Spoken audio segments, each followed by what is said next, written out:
All right, my friends. I just pressed the Let's Go Live button. That means we've got to wait for the stream to fire up all across the fruited plains of the interwebs. We've got closing arguments ahead, and we're excited to get into it. But we can't get started until the stream connects itself on the Rumble, on the locals, on the YouTubes, on the Telegrams. It looks like we are live. That is tremendous news. Let's go ahead and get started, shall we? Hello, my friends, and welcome back to yet another episode of Watching the Watchers Live, the show that spotlights misconduct involving police, prosecutors, and politicians. My name is Robert Gouveia. I am a criminal defense attorney, and today we are talking about why Donald Trump is innocent. We had closing arguments still underway as we start our broadcast here today, and we're going to go into it because it was all day long in New York. We had both sides there, Donald Trump's defense and, of course, government prosecutors presenting closing arguments to the jurors in the Bragg prosecution case, and we've got a lot to unpack. We are, of course, going to talk about how badly Democrats are freaking out. Politico posted this story saying they are in full-blown freak-out mode, and they're so nervous about Joe Biden's incompetence and his incapability to govern America as the president that they hosted a little campaign event right outside the trial where the courtroom where the trial was taking place. And we'll go through that because I don't even know that they know that why they were there. So we'll see what that was all about. But we have the trial, of course, in store before we get to all that. Donald Trump's defense attorney, Todd Blanche, came out and said that there were 10 reasons why Donald Trump is not guilty. And he went through about 2.5 hours of closing arguments. Trump spoke before the court session got underway. He came out and explained why this is a dark day in America. Of course, that is all true. And then, of course, Inner City Press will be reporting and guiding us through the day's activities. Prosecutors came out. CNN not impressed, saying that prosecutors have failed to prove their case beyond a reasonable doubt. Of course, we've been covering this whole thing here from the very beginning, and we haven't seen any evidence at all that's come from anybody credible. We had Michael Cohen and Stormy Daniels as the two star witnesses in this case, and that's it. So trial is ahead. We're glad and grateful you are here and with us. We've got closing arguments, then it's off to the jury. We'll see if we even finish it today because the judge was holding them late, said the jurors, can you stick around? See if we can wrap this up today, and then they'll come back and start deliberations tomorrow. We'll see if they finish it up today. But we've got a lot to get to, my friends. Grateful you are here and with us this morning. We had a members-only stream for our membos. We love our membos. For our YouTube friends, our locals friends, we have streams in the mornings. Come join us. Watchingthewatchers.locals.com is where you can come check that out. PDFs and things that we cover here go on our website, robertgouveia.com. Also linked down in the description below. We have an email newsletter you can sign up for, which summarizes the show, sends it to your inbox.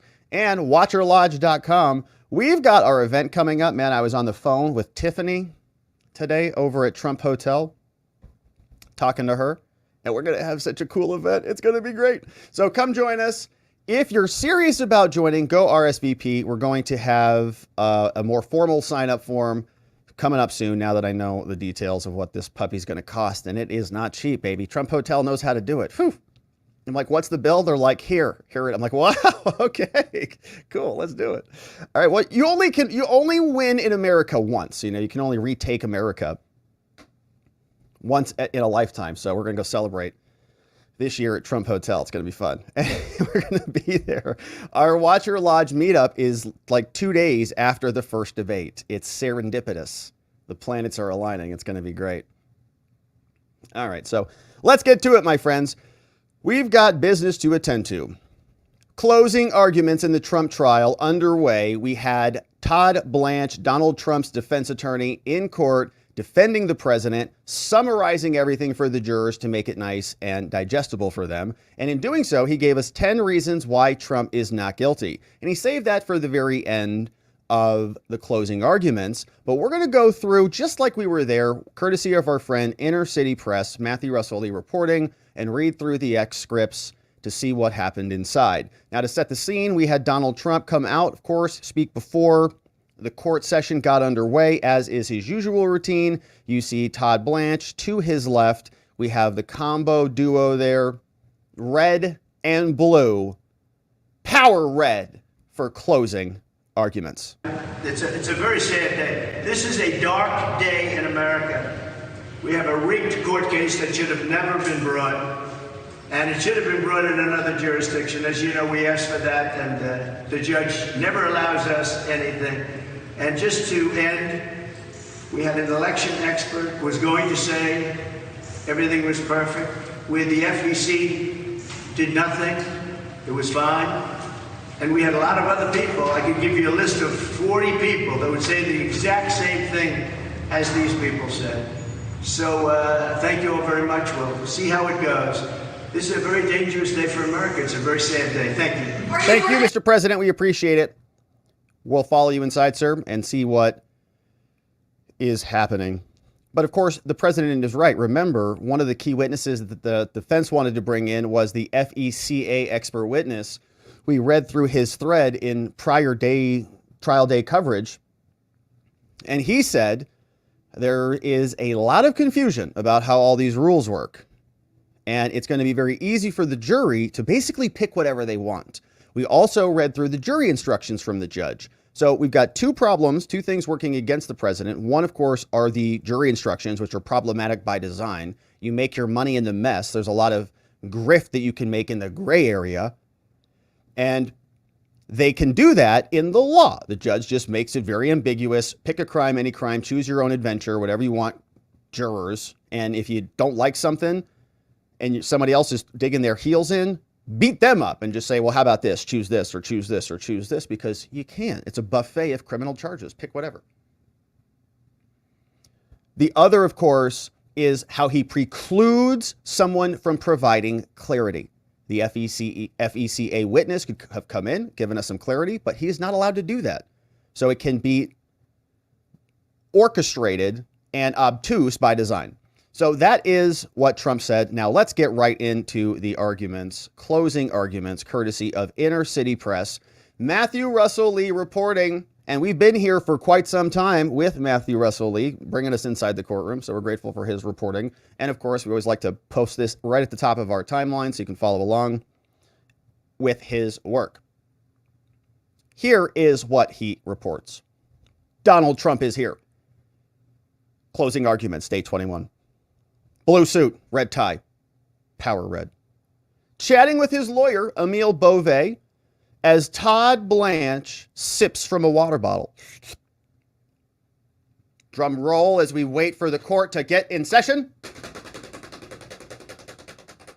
Door burst open, court clerk says, all rise. Ah, gosh, Judge Mercon, how many times are we going to have to do this again? Clerk of the court says, this is the time set for the people of the state of New York versus Donald Trump, indictment number 2023001. Judge Mercon says, all right, good morning, everybody. You've got the court's proposed charges on Thursday. We read through the joint submissions here on yesterday's show. So they submitted a joint proposal about what the jury instructions should look like. We read through a bunch of them yesterday. They are wide open. It's a buffet, a smorgasbord of criminal charges, whatever you want. So then the court made some adjustments and sent them back in, right back out, and sent it back over to you. So you got our proposed charges on Thursday. Now, I didn't hear from either one of you, Trump or the government. Okay, so I presume they're okay. Now, how long will the arguments be here today? Trump's defense attorney, Todd, says 2.5 hours, 2.5 maybe hours. And the government says, well, if they're 2.5, we're going to have to be somewhat responsive to that. Plus, we've got our own arguments to make. So prosecutor says, so 4 to 4.5 hours. And in another X thread I was reading, someone else said that there were audible gasps. Some people in the court go, what? Huh? 4.5 hours? Sheesh. Judge says, well, we'll see if we can get it all in today. If the jurors can stay late, if they can, well, then we'll stay too. And I remind everybody, stay away from law in your closing arguments. I instruct the jurors on the law. You tell them and make arguments based around the facts, and then I'll tell them what the law is. Bring in the jury. Jury entering, every stanza. Jurors are now seated. The judge starts closing arguments. He tells the jurors, good morning, ladies and gentlemen. Welcome back after the hiatus. You are now going to hear what we call summation arguments. And today we're going to be starting with the defense. Defense attorney Todd Blanche gestures to show jurors some slides with his clicker. He says, I hope everyone had a nice long weekend. Now, before we begin, we all want to thank you for your service here today. You play an important role in our system of justice, and it's important that you are here to decide the facts. And here are the facts. President Trump is innocent. He did not commit any crimes. Nothing that they have presented here in this courtroom has proven their case. And they've not met their burden of proof, which is their burden, not ours. And as I told you, ladies and gentlemen, 5 weeks ago when we started this whole trial, on April 22nd, I told you that you should want and expect more than the testimony of what we got here today. More than the testimony of Michael Cohen, who we're going to talk about, and all the problems that they brought with him before they shoved him on the stand and told you that he was the key to this entire case. You should expect more than Keith Davidson. We remember him as the lawyer for Stormy Daniels and Karen McDougal, who was, according to some interpretations, extorting Trump. You should expect more than Keith Davidson. He was trying to extort President Trump. It's their argument. Sorry, didn't mean to steal the thunder from you there, Todd. This case is about documents, ladies and gentlemen. Documents. It's a paper case. We have spreadsheets and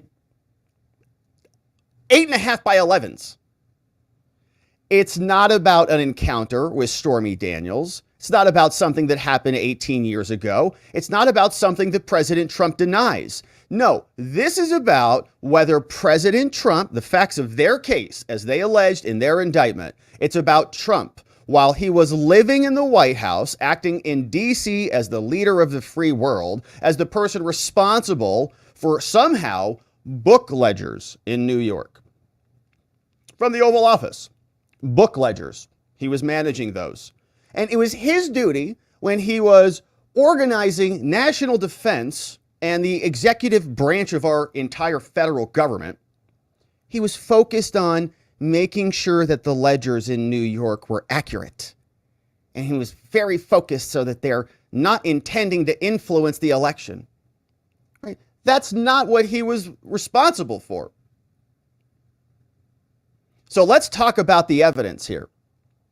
Now, the invoices in this case, which were felonies, by the way, as charged offenses, were all submitted by who? Michael Cohen. Now, we're going to come back to Michael Cohen and remind ourselves about his credibility, but we'll put a pin in that. But every one of them came from him.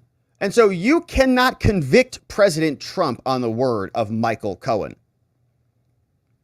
He claims contacts with Schiller and Dylan Howard and Alan Weisselberg. Cohen told you here that he colluded with them, with David and Dylan and Alan, all these people. But not one of them was called as a witness. How come? Well, it's because Cohen told lies, pure and simple. And if they would have called them as witnesses, it would have destroyed their fictional narrative. That's why they didn't call him, so that Cohen could lie. You would have to find, ladies and gentlemen, says Trump's defense, you would have to find in this case that the documents contain falsehoods and that President Trump intended to defraud someone or something. And so let's talk about this. Let's talk about Michael Cohen's invoices. Now, when we look at these, we know what the staff at Trump Tower did. They only stamped these items. We called a witness, or they called a witness. Deb Tarasoff was on the stand, and she came in and she told you.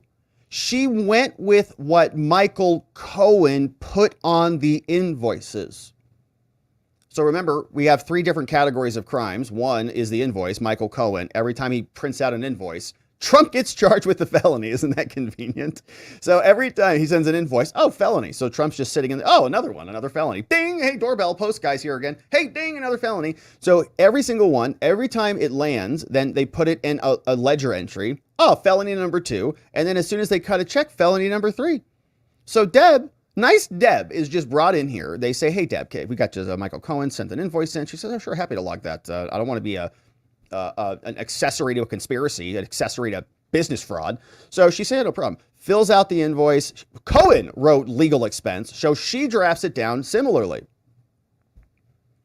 Now, the information on the check that was also then signed was auto-generated by the invoices. So it goes from invoice into the entry into an auto-generated check. No one is even double checking it. He's the lawyer. So some were emails and some were sent as attachments, but all of these were directed to Alan Weisselberg, ladies and gentlemen. None of these directed to President Trump anyways. Now, through no fault of her own, Deb, who was called here, who testified about this, she couldn't remember whether she stapled these particular invoices together because she did a lot. She did a lot of invoices. It's a big organization. She did a lot of work there, has been there for years. But in all her time there, in every time that she was there, she says she never did anything at the direction of President Trump. Never. But suddenly she did, I guess, in these, all of a sudden? No, she didn't. She was following what Michael Cohen wrote. Michael Cohen wrote for services rendered. And he was rendering services in 2017. There's not even a question about that. He was still providing services. He went into 2017 when Trump was the president. In May 2017, he wrote in his own logs, he says, call me to discuss the last open foundation matter. Yeah, that is representation. That's Michael Cohen acting as the attorney for the president. That's why he was getting paid. There was also litigation from Summer Zervos. Now, that's only 2 examples of Cohen doing work in 2017 when he got paid for legal services. Now, that's 2 examples. Now, even if it was only minimal, there was a retainer agreement. So, and retainer agreements can be verbal, as we've also heard. Saying, and let's not get out of whack with our numbers in our brains here. Yes, the idea that Michael Cohen was getting $130,000, it might sound like a lot, but let's not forget that Michael Cohen got paid huge quantities of money. Michael Cohen took over $1 million from Novartis. He had 6 phone calls with them and got paid $1 million, ladies and gentlemen. So Trump paying him $35,000 a month for a retainer to wrap up some affairs from his personal life before he became president, it's nothing. He says, is there anything wrong with that? Well, apparently not for Michael. This wasn't out of the ordinary. He got paid big bucks for all sorts of things. Michael Cohen even bragged about this, ladies and gentlemen, about his role as President Trump's personal attorney to Sean Hannity. He's on the radio. Michael Cohen. And so everything you heard from Michael Cohen is a lie. Michael Cohen told you lies, and a lie is a lie. We go back, ladies and gentlemen, the facts show that Mr. Weisselberg asked Michael Cohen for the agreement. And you know, the fact that there was a verbal retainer agreement is consistent with another lawyer you heard from, the government themselves. They brought out Keith Davidson, and he talked about the regular use of verbal retainer agreements. Even he corroborates it. Now, the government is saying that's a weird thing. Oh, Trump and Cohen didn't have a retainer, but it's okay if their other attorneys do have a verbal retainer. Now, also, Mr. McConney, they brought him out. He's not a lawyer, and he told you of verbal retainers too. So now they're making this big thing. It's like Michael Cohen and Trump were engaged in some nefarious thing because they didn't have a written document. They have verbal retainers all the time. So what makes more sense when you think about it? That President Trump was paying his personal lawyer $35,000, which sounds right, or that Michael Cohen would work for free and then not tell anyone. What does that make sense? Now, in life, usually the simplest answer is the right one. The answer here is Michael Cohen lied. He was getting paid for Trump as his lawyer. He got busted by the feds. The feds said, "What do you have to turn on Trump?" He turned on Trump, made up some sort of false business record crime, which has left us here. To save his own skin, cooperate or else. So he cooperated. Simplest answer, Cohen lied. Blanche continues, he says, "Now, there is no information, ladies and gentlemen, presented here that Trump knew anything about this voucher system. Now, I don't know how the government is even going to address that. We have had no evidence on it. And I don't know what they're going to say. But with quotes from a book with ghostwriters, apparently a decade earlier, that's going to be their evidence. Trump knew all about the inner operations of Trump Organization because he wrote a book about it in the 1990s. All when this conspiracy started. Got it. No, ladies and gentlemen, that's ridiculous. This was booked as a legal expense because that's what they did with anything that came in from a lawyer. It's a default categorization. There was literally in their system no other way to categorize it. Lawyer sends an invoice, they mark it as a legal expense, crime of the century. The government calls it a crime. That's absurd. It's not a crime. Mr. McConney even came out and said so. In fact, if you look it up in the system, it's a drop-down menu, just like when you're going through your TurboTax. And you drop it down and it says legal expense. The government claimed it was a cover-up. What else are you supposed to put in there? That's not what the evidence showed. If there was some conspiracy, there's no reason to go get approval from Don Jr. and Eric. Now, you didn't hear from either one of them. How come they didn't call Don Jr.? How come they didn't call Eric? And the burden is on them to call, not us. You didn't hear from either one of them. Now, after a few months, the government moved Cohen, or they moved Cohen as personal attorney from the trust to President Trump himself. And there are 11 checks. Now, the first two were not even signed by President Trump. Those checks have none of Mr. Cohen's lawyer, just, quote, retainer on them. And two witnesses came out and told you, ladies and gentlemen, that President Trump was very busy. He was running the country, just got elected. Kind of a big deal. Now, sometimes he looked at the checks that came through and sometimes he did not. You heard that from multiple people here. Same with things that came through Federal Express. The First Lady and Ivanka also got info this way. It's nothing sinister, sending packages to other people. Everyone does it. Next slide, click. Slide says, case turns on Cohen. Now, the government is asking you to convict President Trump on the word of Michael Cohen. For 5 weeks, they asked you to believe Michael Cohen. Cohen asked you to believe that he was going to work for free. You heard from him. He sat there and told you that he was going to work for free because he's a nice guy. Do you believe that? He also talked about Redfinch, which he stole money from. $30,000, maybe grossed up for $60,000. That is absolutely a lie, ladies and gentlemen. He admitted it here on the stand. The gross it up allegation about them inflating the money for taxes or something, that is also a lie. Now, Cohen told you he had no idea and that he didn't even care about how these numbers came up. I don't know. They just wrote it down. And then the government's going to come out and they're going to suggest that there's some sort of a tax scheme. But they just made it up, grossing up. But there's been no proof of any of this. There's not even testimony from Mr. Cohen about this tax scheme. And when Cohen was on the stand, he told you about his visit to the White House in February 2017 after President Trump got elected. And he claims that President Trump only spoke about the checks. But only 6 days later, Cohen then emailed McConnell, remember? And Cohen emailed him and said, remind me what the monthly amounts were. And so for all of those reasons, ladies and gentlemen, President Trump is not guilty. But I expect you'll never hear from Judge Mercan that a conscious intent to defraud would have to be shown. You're probably not going to hear that jury instruction about conscious intent. And might they have to show it, but they can't show it because there was no conscious intent. We didn't want to defraud. Trump didn't want to defraud anybody. How would this be fraud when the Trump Organization reported it on their 1099 to the IRS?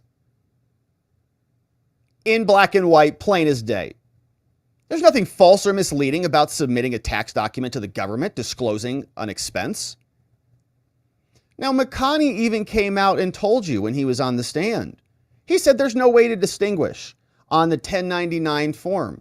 You don't know what it's going for, so there's no intent to defraud anything on that form. But even if you get to anything about intent to influence an election, even if you go past that, okay, maybe he didn't have intent to defraud. You, as the jurors are thinking here, you're going through the rules. Maybe it's not intent to defraud. What if it's intent to influence the election? Maybe that's what this could be.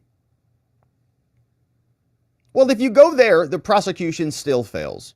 They say that in 2017, Trump was influencing an election that he already won. That's their argument. Okay. So the crime happened in 2017 when the checks were written, when he was the president, and that was backtraced to influence an election that he already had won? So the timing is off. Now, every campaign, when you boil this down, is a conspiracy to win an election. Let's just be clear about that. Everyone wants to win. It's multiple people working together in common cause for an overt action, which is to win an election. And we all get that. But when it becomes illegal is when you have unlawful means. Everybody on a baseball team is conspiring to win, but can they do it legally or illegally? Same things here. Now, I expect that the government's going to come out here and argue that the August 2015 meeting with Mr. Pecker began a conspiracy. The AMI National Enquirer guy who did the deal with Karen McDougal, Droopy, who never even testified. So supposedly Hope Hicks was there. And you heard AMI, they would do what it could. You heard Pecker, he came out.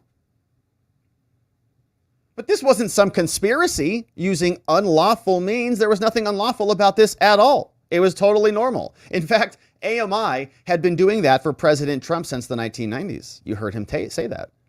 They also did things for other people, not just Donald Trump. In fact, they purchased stories for Tiger Woods. Remember he said that? They purchased stories for Mark Wahlberg. Of course you remember that one. And many politicians work with the media to promote their image. This happens all the time. This is not a crime. So it's not unlawful means. Now, Mr. Pecker also told you that he did this for other politicians as well. You might be sitting there saying, oh, Tiger Woods, well, he never was president. Well, Arnold Schwarzenegger, remember, he ran for governor of California.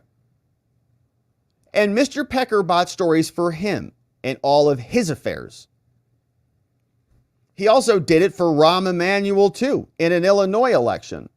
And no charges were brought against either one of them because it's not illegal. There are no claims that laws were broken, and that's why objection sustained. Defense attorney Blanche continues. Mr. Pecker suppressed a story for President Trump in 1988. 1988 is when he started this. It had been going on for years. It was good business for AMI.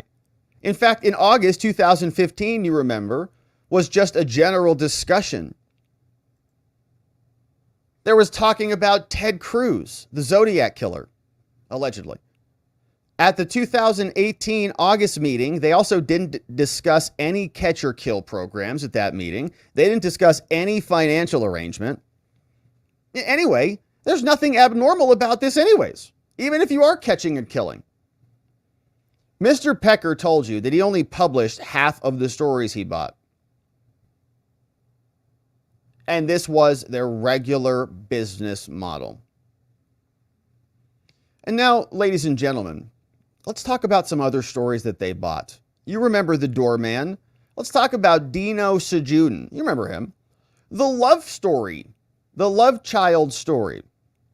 That whole thing was entirely false. This happens all the time. Fake stories pop up. Pecker said if it was true, he would have published it.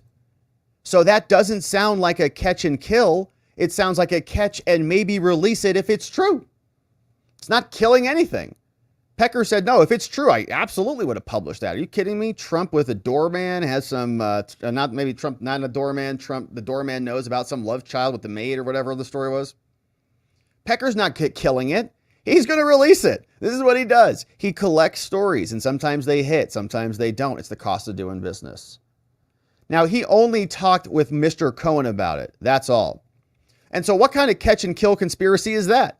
Pecker was literally going to publish it. If it was true, and Cohen admitted he had been following the trial as well.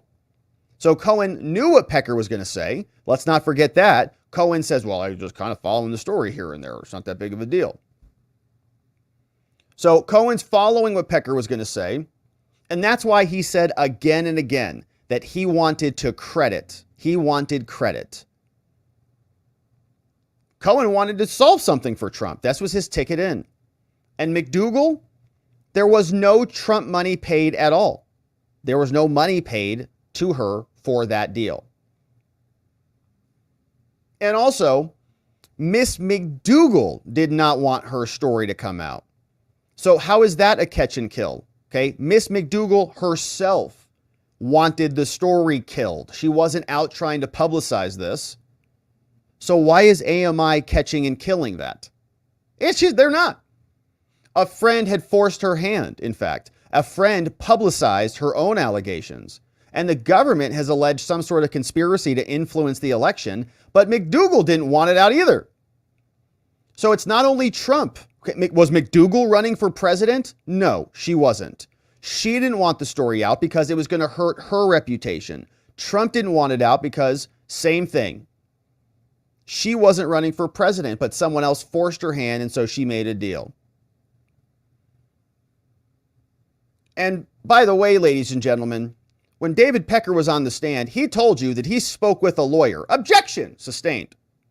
And Mr. Pecker also has an immunity agreement with the prosecutors. And so the AMI deal is probative of nothing. Objection sustained. Defense continues. Mr. Pecker told you that he was at an investor meeting in New Jersey. And there were some other people there with Chatham Asset Management. And that President Trump said, I don't buy stories. But Cohen's claims President Trump said, no problem, I will take care of it. And that's a big difference. I don't buy stories, as someone said, versus I will take care of it doesn't sound the same. Why doesn't that sound the same? Well, we know. It's because Michael Cohen is lying, including about a lunch. But you remember, Mr. Pecker never mentioned that. And there are no receipts about that lunch. Pecker never brought it up. Cohen brought it up, but there are no receipts. But, for some reason,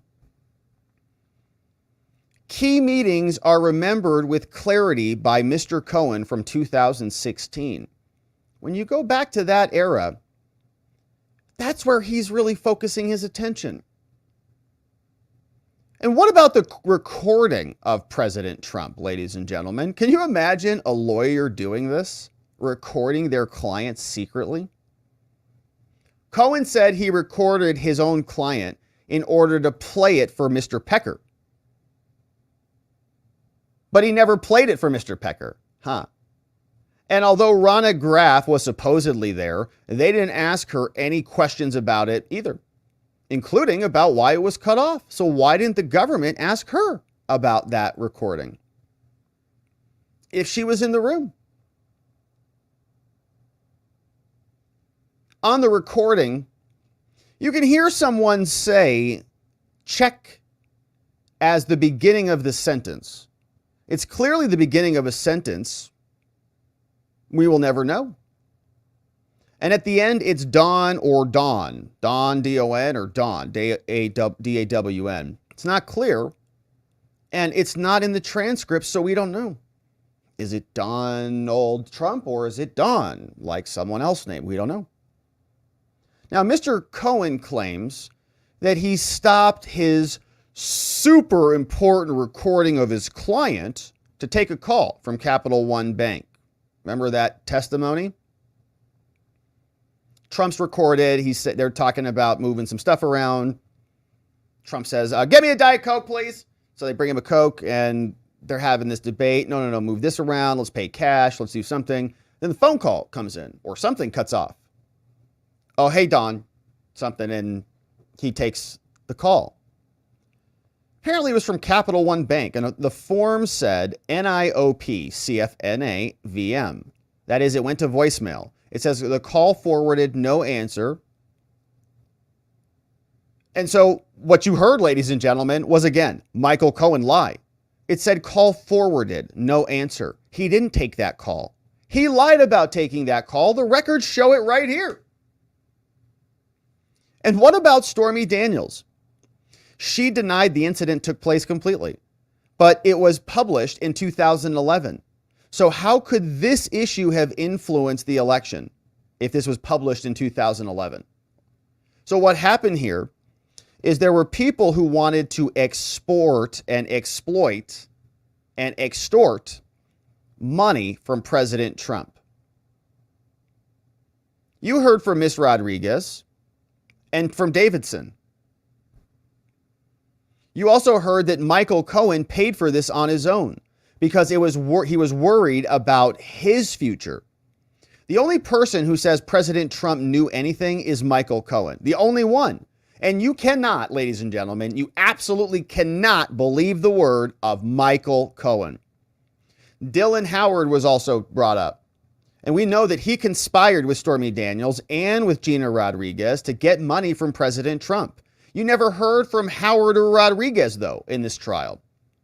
Davidson, you heard from, and you heard of his plot. So Keith Davidson came in, and he tried to extort Hulk Hogan. He worked as a sex tape broker. That's what this guy did. He did it to others. He did it to Lindsay Lohan. He did it to Charlie Sheen. Here's the tape.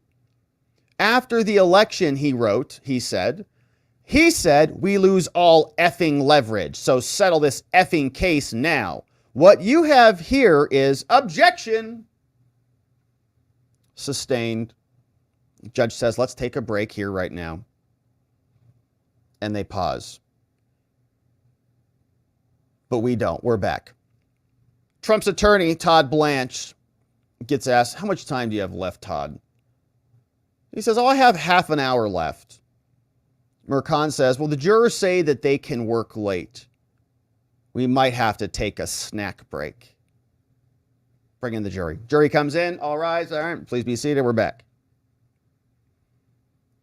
Ladies and gentlemen, I want to pick back up with Stormy Daniels. Now, what happened with Stormy Daniels in 2016,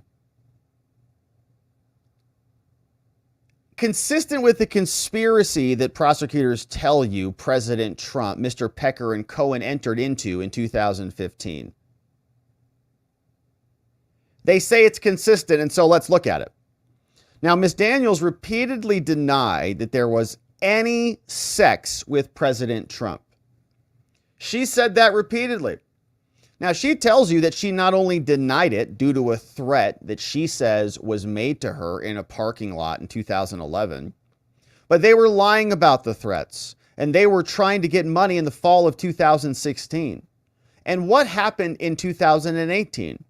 Well, Larry Flynt offered to pay Stormy Daniels legal fees. And then suddenly she had a podcast and she had a book. She had a documentary. It ended pretty well for Miss Daniels, financially speaking. Now, there's nothing criminal about a non-disclosure agreement. We have this stuff all the time. After the Access Hollywood tape came out, they seized at the opportunity. They knew Trump's campaign was having to deal with that. And so on October 8th, 2016, Miss Rodriguez, who was this talent agent woman, reminded Mr. Howard about Miss Daniels. Remember, she's got this claim. Howard thought AMI and Mr. Pecker would pay for that story. But they went back over to Mr. Pecker of AMI, and he wouldn't pay. And that's it? That's our conspiracy? That's a crime? Somebody wants to sell a story that's not even real, and we're charged with a crime because AMI wouldn't buy it? The Access Hollywood tape was personal to President Trump. No one wants their family exposed to that type of story. Hope Hicks told you he was very concerned about his wife when she came in and testified. You also heard from Miss Westerhout. She told you that President Trump didn't freak out about the Access Hollywood tape. But let's listen to Michael Cohen and to Davidson. They played the tape. Cohen says, well, what about me? I wasn't going to play Pennywise, pound foolish. And so Cohen didn't tell President Trump. But Mr. Cohen said the amount is not really significant. He said he had multiple multi-million-dollar apartments. And Cohen lied to you. He said he didn't want a job in the administration. He told Keith Davidson the opposite. He said that he was in the running to be the attorney general or the chief of staff. So he goes from, I don't even care about the administration, to thinking he's going to run the Justice Department. He just lies. Michael Cohen had an axe to grind with the president. Last week, Mr. Costello came to the stand and told you when he first met with Mr. Cohen that Mr. Cohen told him that President Trump did not know of the payments when they were made in 2016. You heard from him. He said Cohen was pacing around like a tiger. He was manic. He was talking about suicide. We said, hey, Michael, relax. And Mr. Cohen also lied to you about him. You heard from Costello, very credible person up here, prosecutor for 27 years, and he told you the truth, and Cohen lied to you about him. So, ladies and gentlemen, how many lies are too many? The president never signed the agreement nor signed the letter. It was Mr. Cohen who added Trump's name to the side letter. What President Trump knew in 2016, you only know from one source. No one knows what's in his mind. The only person who suddenly knows is Cohen. But he's a liar. He claimed he spoke to President Trump on October 24th at 8:02 p.m. about the Stormy Daniels situation. It was a lie. He called Keith Schiller, about the bodyguard liaison to Trump. He called about a 14-year-old prank caller. Ladies and gentlemen, that was perjury. The prosecution on redirect shows you an unremarkable photo that Schiller was with President Trump. Of course he was, but the prosecutors didn't do anything about Michael Cohen's perjury. Objection sustained. Mr. Cohen claimed that he made a call on his landline, but the records are in evidence, and objection. Go up for a sidebar with the judge, whispering. Todd Blanche comes back. Now, there are no calls to President Trump on that day from Mr. Cohen's phones on any of them. And there are a lot of ways that you can assess credibility, ladies and gentlemen. But we use an oath.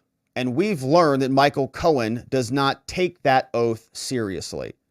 He's lied to his family. He's lied to his banker.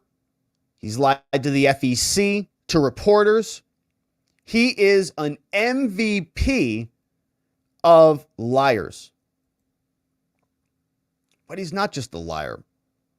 He's also a thief. He admitted on the stand in this courtroom to stealing tens of thousands of dollars from the Trump organization on his way out.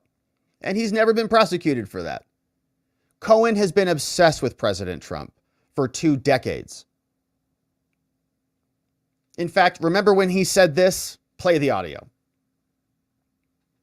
Cohen is there thanking Alvin Bragg, who I've met countless times, he says.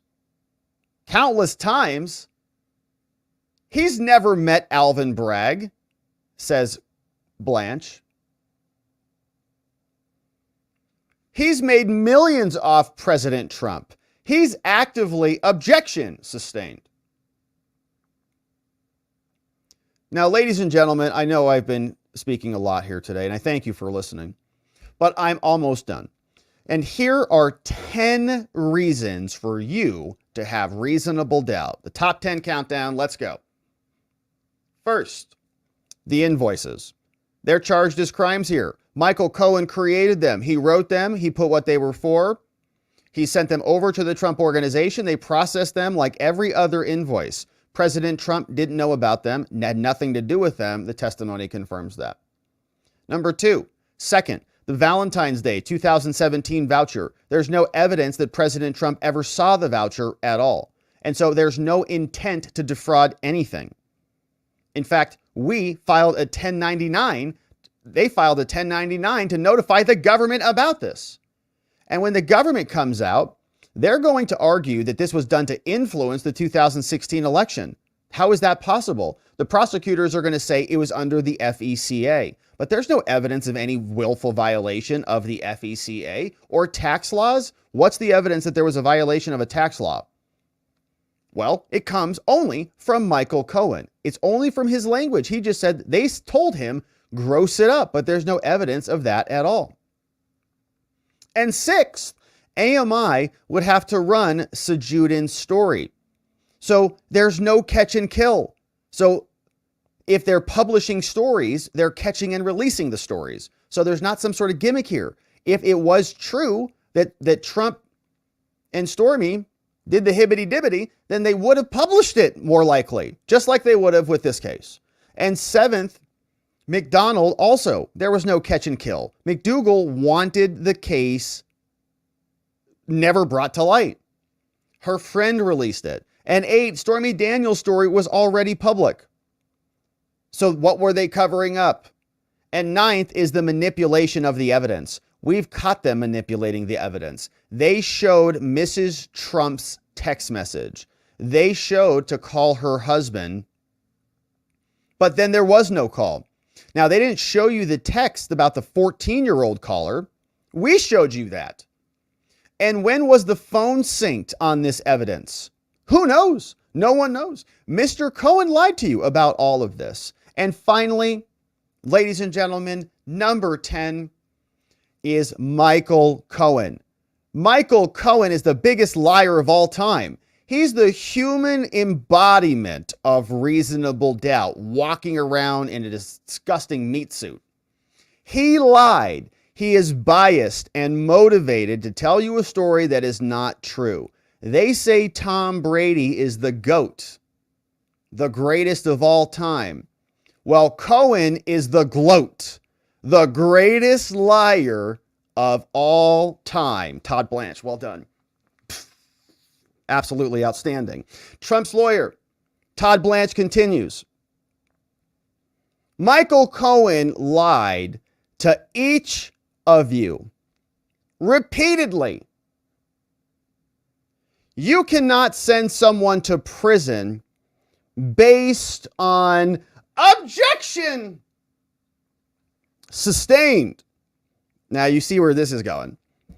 You can't talk about penalties, okay? Because the last thing that our corrupt government wants you to do is notify the jurors about what the penalties are. Because if they knew what was happening, if you're like, wait a minute, this dude's going to go to prison for 35 years for that little small bit of cocaine. Are you nuts? Are you out of your freaking mind? If the jurors knew that, they would nullify a huge portion of the laws. So you can't tell the jurors what the penalties are. Otherwise, they'd say, our system is insane, you know? So they objection sustained. So Todd Blanche wraps it up. He says, thank you, jurors. You've been listening. Now, this isn't a referendum on President Trump. If you focus on the evidence, this is a quick, not guilty verdict. Judge Mercan continues, saying we'll come back and break at 2. Now, before they leave, the jury is excused, of course, for the break, but the judge is furious about that comment. Says, Mr. Blanche, your comment about President Trump facing jail was outrageous. I will give a curative instruction and see you back here at 2. And so that is the end of Trump's initial closing argument. We'll see if he gets a rebuttal close. But as per usual, we encourage you to follow Inner City Press, who's inside the courtroom watching and bringing us the details. And so you can follow him on Patreon, on Amazon, on X, on Substack. His links are in the description below, and he's doing great reporting. Of course, we wouldn't be able to do this without his presence and insight. And so we'll continue on. Stick around because we've got the government and their closing arguments in the next segment. And so let's carry on and just get right to it. We're back in trial, closing arguments. The government now up in front of the jury, making their case as to why they should find Donald Trump guilty. Inner City Press reporting says, as we return from the break, government's back there, prosecutors at their table, Trump and the defense team there. Judge says, before we begin, government, do you have a draft of the proposed curative instruction? And what they're fixing is what Todd Blanche said, that if in his closing arguments, if the jury convicts Trump, he might go to prison. You're not allowed to say that because the last thing they want you to do is know what the penalty is if you're on the jury. So it says, well, what is your curative instruction to fix that mistake from Todd Blanche? The government says, well, Mr. Blanche was on notice. This was inappropriate. And so we also want a curative instruction on retainer agreements because if they're going to get something, they might as well get more. Mr. Blanche misstated the law. And so we also want a curative instruction on that. It says on the retainer agreement, we ask for time to put in a more substantive response tonight. And the judge says, well, the instruction on sentencing, I will give exactly as I've written here. And on the retainer, I'm not going to do it because it would just call more attention to the retainer. And I don't want them to be thinking about this retainer. We're not talking about written retainers or not. So they get that out of the way before they bring the jury back for closing arguments. The jury comes in.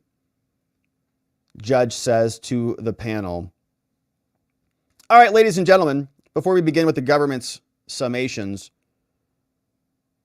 I want to clarify something that happened with the defense. During their closings, you heard Mr. Blanche ask you not to send Trump to prison. Now, that type of language is not permitted, and you must not consider it. If Trump is found guilty, sentencing will be my decision, not yours, and I'll do whatever I want. Government, are you ready for your closing arguments? Prosecutor stands up. He says, ladies and gentlemen, Mr. Jerry, he says, we asked you in our opening to follow the facts, ladies and gentlemen.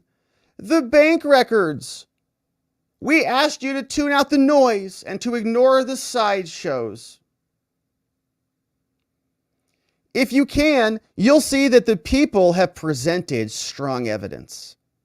And the defense seems to be questioning our integrity. The defense has integrity problems of their own.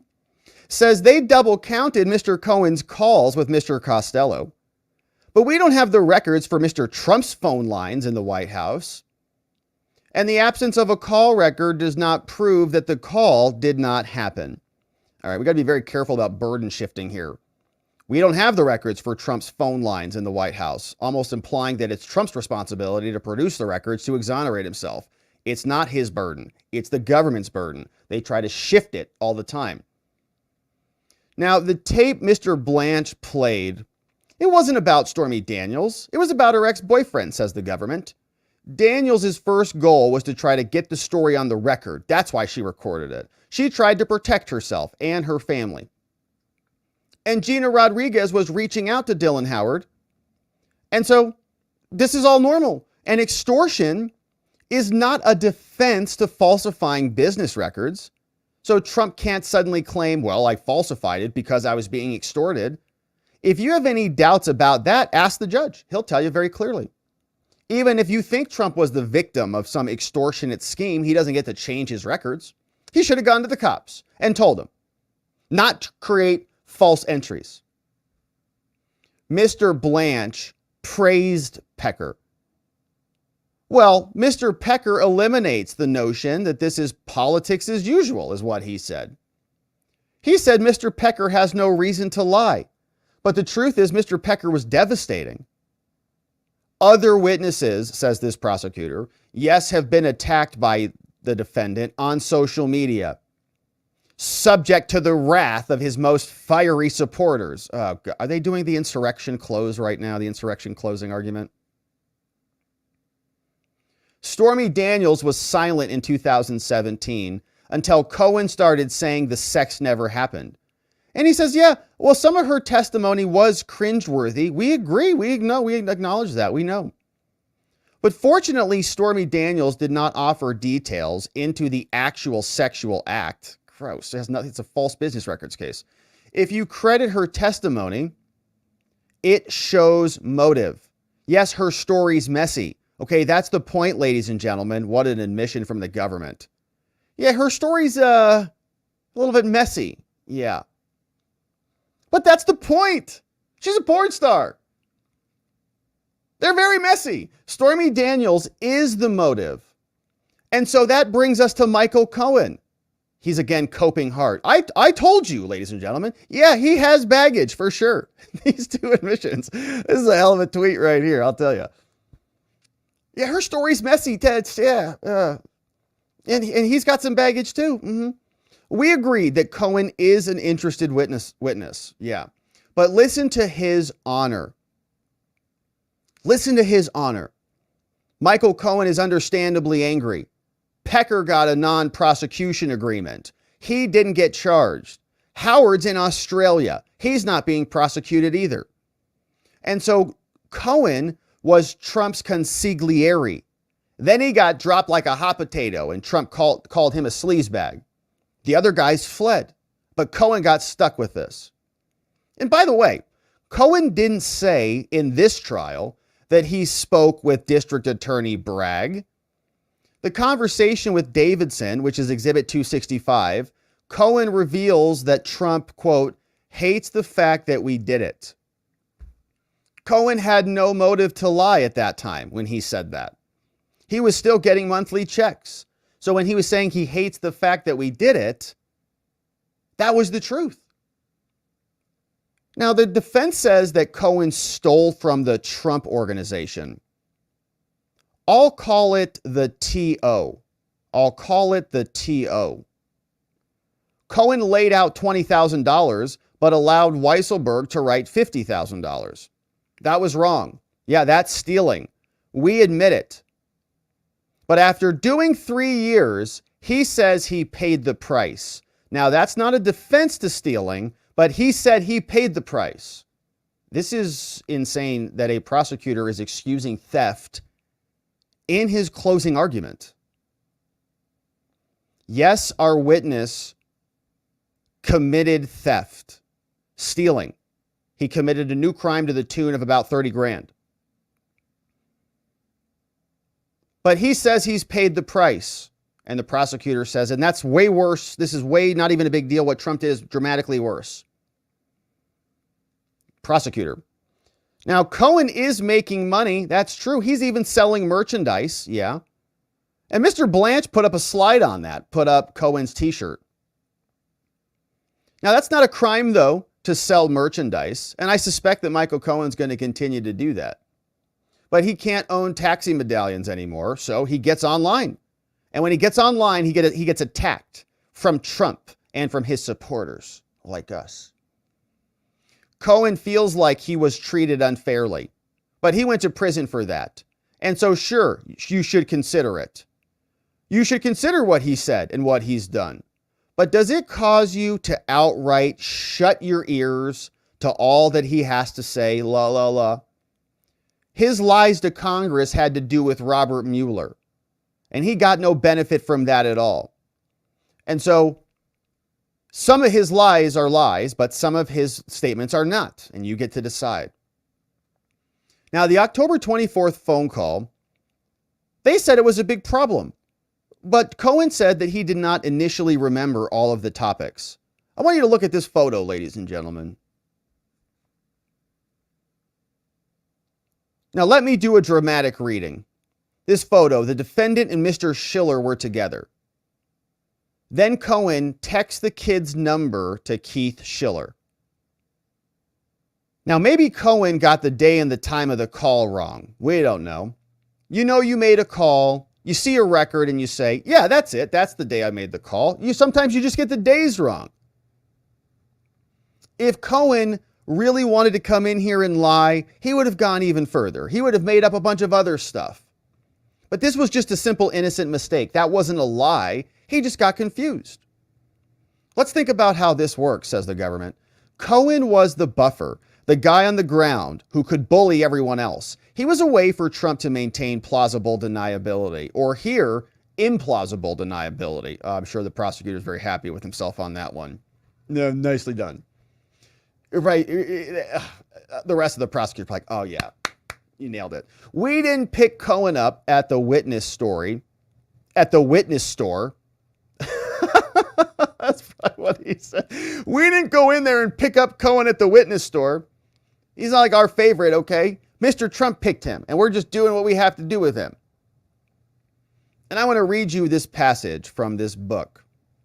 Think Big. Trump wrote this. Trump said in his own book, I value loyalty over anything else. He's looking at the jury with this ominous reading. And Cohen was drawn to the defendant like a moth to a flame. Trump just used David Pecker, and he corrupted those around him, and he made them lie. And Robert Costello, also the purported back channel, was in fact a double agent, ladies and gentlemen. Michael Cohen came clear, and he's been consistent for 6 years, and he came clean. He came clean to Congress in 2019 after he flipped. He apologized for lying. And as we discussed in jury selection, it's whether Cohen has reliable information that matters. And so here's our timeline. Our timeline starts in August 2015. Rich and powerful men were meeting to control the election. Hope Hicks says she might have in and out or been in and out, which is understandable. You don't want to tell your media manager, especially a female, objection, overruled by the judge. Yeah, I would say whatever you guys want, whatever. Your media manager, a female, you don't want to tell her about, this is such a scam. Pecker and AMI became covert arms of the Trump campaign. They were out there purchasing stories. They were making illegal campaign contributions in doing so. Contracts are legal, but a contract to kill your wife isn't. The American people have a right to know about Trump's affairs. The Trump Tower meeting with David Pecker may very well be the reason that he got elected. Sure, Mr. Pecker said that he would publish the love story child story if true, but he was willing to wait until after the election. So it is a catch and kill. Now this is catch and kill volume 2. First the store door guy. Then we have the Karen McDougal saga. Davidson told Dylan Howard, who told Pecker, who told Cohen. Cohen said he was under a strict order to keep Trump informed. And then Pecker was in New Jersey and Trump called. But Pecker said that Mr. Trump told him that Karen was, quote, a nice girl. You heard him say that. And they discussed competing offers for her story. Trump said these types of stories always get out. And it turns out Trump was right. But ladies and gentlemen, as Davidson told you, he was shopping the story to ABC News also, who offered her a spot on Dancing with the Stars in exchange for going public. Yeah, Karen preferred the National Enquirer over being the next Monica Lewinsky, but that's because Trump was looming behind everything they were doing. Davidson was reluctant to call Cohen. given their interaction in 2011. But he emailed Cohen and said it was a professional courtesy for him to do that. Howard said Cohen is hopeless, but another one done. And AMI paid out $150,000. Now, the defense tried to imply that AMI admitted to campaign finance violations because they were trying to close a second deal. Objection! Overruled. Come on. These were unlawful campaign contributions, says the prosecutor. These weren't just deals. The defense tried to make much that Cohen took another call. Newsflash, people use their phones. How many times have you migrated on iTunes and bounced around? There was a full restore to a new device. Cohen got his phone back. The FBI had already downloaded from Cohen's phone, including his recording of Trump. Objection! Overruled again. The metadata proved that none of this was tampered with, and the judge says, we'll take a break. Now we're back. Government, how far along are you, says the judge. Are we moving this along? He says, I'm 1/3 of the way through. The whole courtroom goes, what? We're bored out of our mind, man. We got 2/3 of this left to go. Judge says, okay, well, I guess let's go. We'll take our next break at 5:30. And you tell me when you want it. They pick back up. Prosecutor to the jurors. Here is the Washington Post email to the campaign about the Access Hollywood tape. Hope Hicks told you when she testified that the consensus was that the Access Hollywood tape was a crisis. They had a talk, you see. Could it be spun as locker room talk? Now, this is somewhat mealy-mouthed excuse that it was locker room banter. It really didn't work. So Trump did a video. He said, Bill Clinton has actually abused women. See you at the debate. He also portrayed Hillary Clinton as an enabler, somebody who enabled Bill. So he just doesn't care about women. And here is Trump in Greensboro in October 2016. And here, Rodriguez, there's a C-SPAN video that they play, and here Rodriguez gets overzealous, saying that Stormy Daniels had sex multiple times with Trump. So Rodriguez is like, she slept with him all the time. But yeah, Miss Daniels has never said that. The government admits that, yeah. So Howard is suddenly more interested. Now, there were only 3 weeks until the election happened, and they were talking about the story going to the Daily Mail. Melania Trump, says the prosecutor, it's like story time, asked Cohen to call Trump. Cohen believes he did it from his landline. Melania asks Cohen to call Trump. Cohen says, I called from my landline. We don't have records for that. Isn't that convenient? Now, the payment to Stormy Daniels was 11 days before the election. Trump's concern was not his family, ladies and gentlemen. That's a lie. But his campaign was the concern.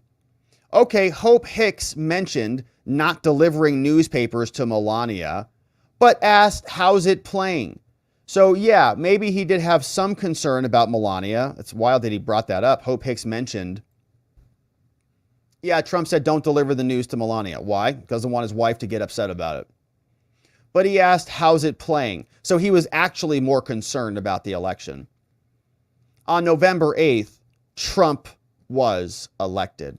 And the jurors, all New Yorkers, got shivers down their spine. We have a short break and we're back.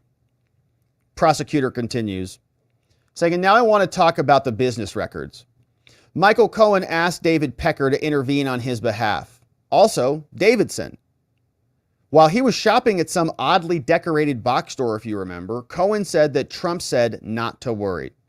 And Trump also gave orders to Michael Cohen and Alan Weisselberg. And Weisselberg gave orders to McConney. They never even called Weisselberg.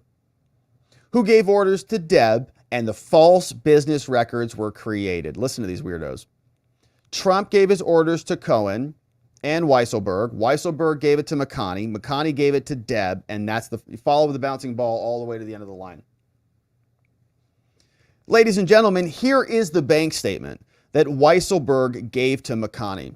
And here are McConney's notes. They are acting in concert, as you can see. The judge is going to give you instructions. And I was going to explain all the things, but I didn't realize how clear Michael Cohen was with you.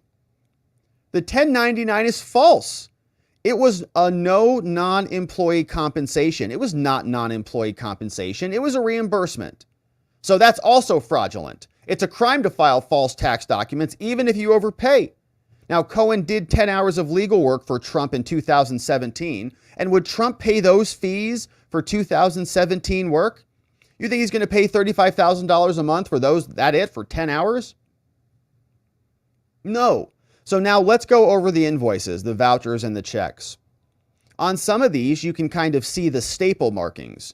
The defense is saying it was all cooked up by Weisselberg? That's crazy. Trump is signing his $80 Verizon bill, and he finds this $35,000. Now, the defense brought in Madeleine Westerhout to say that he would sign presidential proclamations without reading them. She also said that Trump would call Weisselberg about particular checks. And Miss Nicholas also desperately tried to walk that back, too. But Trump could let his wife sign checks. He could have set up auto pay. He could have Venmoed him. But Mr. Trump wanted to retain control. That's who he is. He admitted it in his books. Here's what he said in the book called Think from a Billionaire, Think Like a Billionaire. He wrote in his books, he says, I try to sign as many checks as possible. Hope Hicks put the nail in Mr. Trump and then cried, objection, overruled again. Trump cared about the election, ladies and gentlemen, not his family. And here, Michael Cohen bragged that he was not going to deny the FEC complaint with a patently false statement. Objection, overruled. New York is the business capital of the world, ladies and gentlemen. You have an obligation to keep records here. This is about lying in business records, just like hundreds of cases before. Objection, overruled. Please approach. Court officer, there's whispering. Quiet down, please, says the court officer. Quiet down back there. Prosecutor says, you guys good to go on a bit longer? Jurors are nodding. Yeah, he says, all right. Now here Trump tweeted that he didn't think Michael Cohen would flip. Cohen met with Costello, but Cohen didn't trust Costello. And can you blame him? You saw him. And this email, he wrote, we are following instruction from Rudy. See that? And so you're allowed to consist and contrast Costello's demeanor on the stand. The judge is going to tell you that. And look at this email. Robert Costello writes to Cintron. He says, this a-hole is playing with the most powerful man on the planet. And so Cohen chose to plead guilty. Objection, approach. Sidebar. Government goes back. So then there's this question. Would you have paid absent the election? Objection, overruled. Cohen said no. Cohen says, I wouldn't have paid if there was no election. And this is also from Trump's book called Think Big, and also from his book called Revenge. On True Social, he called Stormy Daniels horseface because her face looks like a horse. Even Monograph says Daniels came to Trump Tower because she wanted to be on The Apprentice. Now, here in all caps, Trump wrote this, ladies and gentlemen. If you go after me, I'm coming after you. It's the throng of his followers. They're maniacs. Objection, please approach. Government says, well, I'm not saying that it was Mr. Trump's intention to have his throngs get involved, but they're here. And the judge says, we're going to take the final break of the day. Still going. Now, the judge tells us, the jurors have told us that they can go to 8 p.m. Mr. Steinglass, maybe a colleague can hand you a note then to wrap it up. And so bring in the jury. Now we'll pause right there and we'll let this continue to evolve. You see, this is something that just dropped at 4:12 p.m. So they will go for another 40 minutes or so.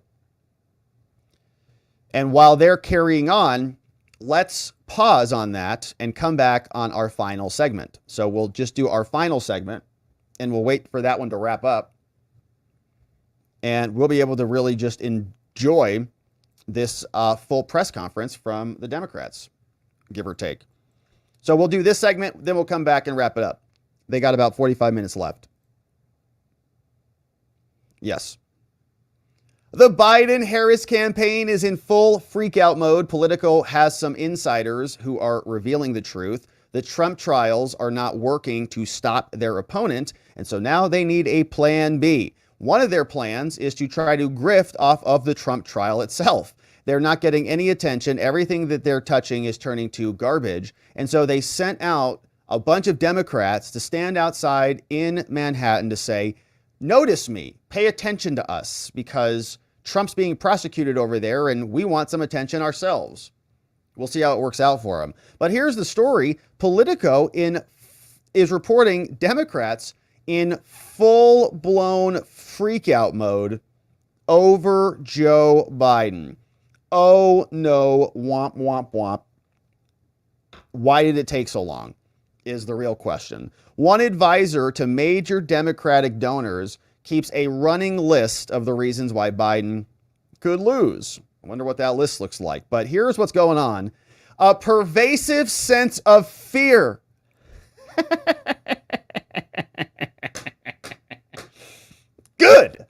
Good. Has settled in at the highest levels of the Democratic Party over Biden's re-election prospects, even among office holders and strategists who had previously expressed confidence about the coming battle with Trump. Oh no. All year, Democrats had been on a joyless and exhausting grind. But now, nearly 5 months from the election, anxiety has morphed into palpable trepidation. According to more than a dozen party leaders and operatives. And the gap between what Democrats will say on TV or in print has only grown as worries have surged about their prospects. You don't want to be the guy who's on record saying we're doomed or anything. Nobody wants to be that guy, but we're doomed. But Biden's stubbornly poor polling and the stakes of the election are creating the freakout. This isn't, oh my God, Mitt Romney might become president. It's, oh my God, the democracy might end. Now, despite everything, Trump is running ahead of Biden in most battleground states. He's raised far more money in April. The landscape may only become worse for Democrats, which means they got to give him the old boot, right? With Trump's hush money trial concluding and the case looking much weaker than anybody suspected, even if he does get convicted on this, no one is going to find it to be legitimate. In fact, I think it will probably double the amount of money he's raising and his support. And another one now against Joe is set to begin in Delaware. That's coming up early June. Now, this concern has metastasized in recent days. Jaunted to some, Trump has gone into the headwinds. He's shown up in New Jersey. He's shown up in New York. He's wooing the Hispanic and the black voters. Now, while he's long lagged Joe Biden, he's now raising major donos. One advisor said, the list of why we could win is so small, I don't even need to keep the list on my phone. Like why we could win. How could that possibly be? Not working out well. On the day after the news broke that Biden trailed Trump in fundraising, Massachusetts governor raised pressure on donors. There's a cluster of fundraising events happening. She's saying to those who opened up their wallet, we thank you. And their strategy has not worked. A Biden campaign advisor granted an anonymity to speak freely, stressed that the president's team never made any indication that Trump's hush money trial would help or to hurt him. Yeah, okay. No, we don't know. You have no opinion on it. We've not really been paying any attention to it. Trump's on trial? Where? No. Joe Biden was actually mocking him on X about this, saying, we heard you're free on Wednesdays, because his prosecutor that left the DOJ to go lead this case brought the charges, and Mercan orchestrated the trial right in the middle of the campaign season. So the advisors, no. Instead, the advisor contended that Trump will be forced to defend cutting back abortion rights, and attacking democracy and advancing corporate interests. They say Trump's photo ops and his PR stunts may get under the skin of some very serious DC people. The work we do every day on the ground is to talk about how Biden is fighting for the middle class. His supporters remain optimistic because they're idiots, but they'll eventually wise up as well. There's still a path to win this, they said. In the swing state of Michigan, they're in big trouble, and it's not looking good for them. So the point is, they're panicked. They're full-blown freak-out mode. Why wouldn't they be? Their president, their candidate can't talk. Are they all just realizing it? They're going to put him up for a debate? Are they nuts? All right. We'll see how that works out for him. But they were so confused, out of options. They don't know really what to do, that they went and they got this guy from Hollywood called Robert De Niro to come out and lecture us about Trump for whatever reason. And this is a weird scene, so you can watch this camera angle. And back in the background, we'll try to just kind of voice over what's happening here in the scene. A lot of action there. It's outside the trial in New York, so this car is going to pull up, and we're going to see a crowd emerge. And lo and behold, it's going to be Robert De Niro. So let's fast forward through this. And, oh, here we go. Yeah, so here comes out of this black vehicle, pull up, little entourage. Robert De Niro from Hollywood is going to come on out, and apparently they're going to just walk him right in.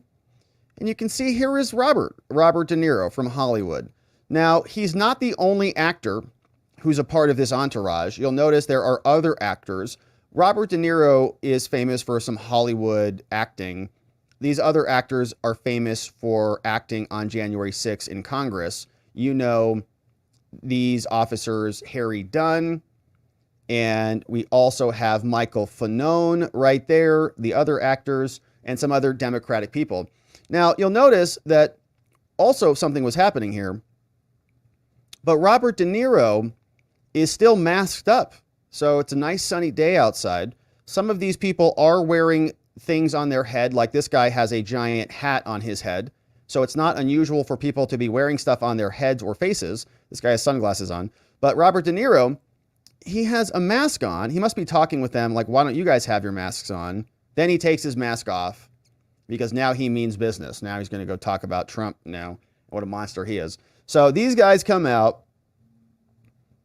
and they're just walking like the Avengers from the Democrat movies. And they're going to walk up. We'll fast forward through this and let's see what they say. Media's ready to go. Biden campaign is now hosting this news conference. Let's listen in. What's happening? Morning, everybody.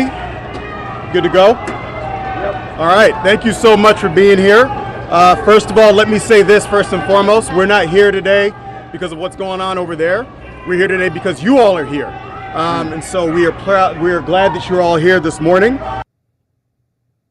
So they just saw a group of cameras and they wanted to go talk to it or something? We're here primarily because of the threat that Donald Trump poses to the United States of America and to our democracy. We are, of course, grateful to have two brave officers, Michael Fanone and Harry Dunn, who defended our democracy in our capital against the violent mob that Trump incited on January 6th, 2021 here with us.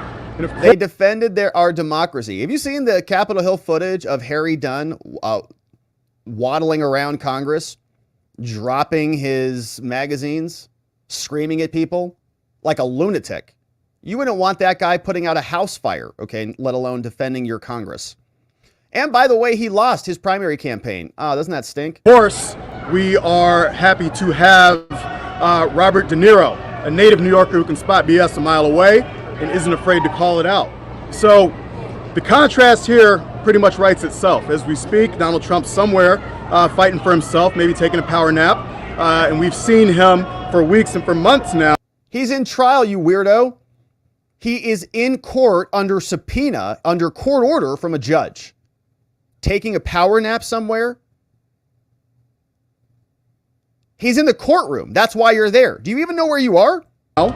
We've seen the ramblings of an unhinged, power-hungry, self-centered man, both here at Mar-a-Lago, on Truth Social, wherever he may be. But the thing is, this isn't new for Donald Trump. It's how he spent his 4 years in the White House. It's how he spent every moment screaming at him since he lost the 2020 election. And in 1 month, Americans are going to have an opportunity to witness in prime time the clear contrast between Donald Trump, who's a chaos agent waging a self-obsessed campaign of revenge and retribution, go up against Joe Biden, who's a leader who fights for Americans. All right, so we'll just listen to a little bit of this. We just got some time to kill until trial wraps up. So let's put on some of Robert De Niro and let's see what he's got. Thank you. All right, thanks, Robert. Come give us some Hollywood wisdom. So we got 3 actors right here. 3 actors who show up on liberal news stations and rant like lunatics. I mean, this is really, even these people over here are What? kind of, What? it's kind of crazy. What? It's really crazy, and this thing, Donald Trump has created this. Trump created protesting in America.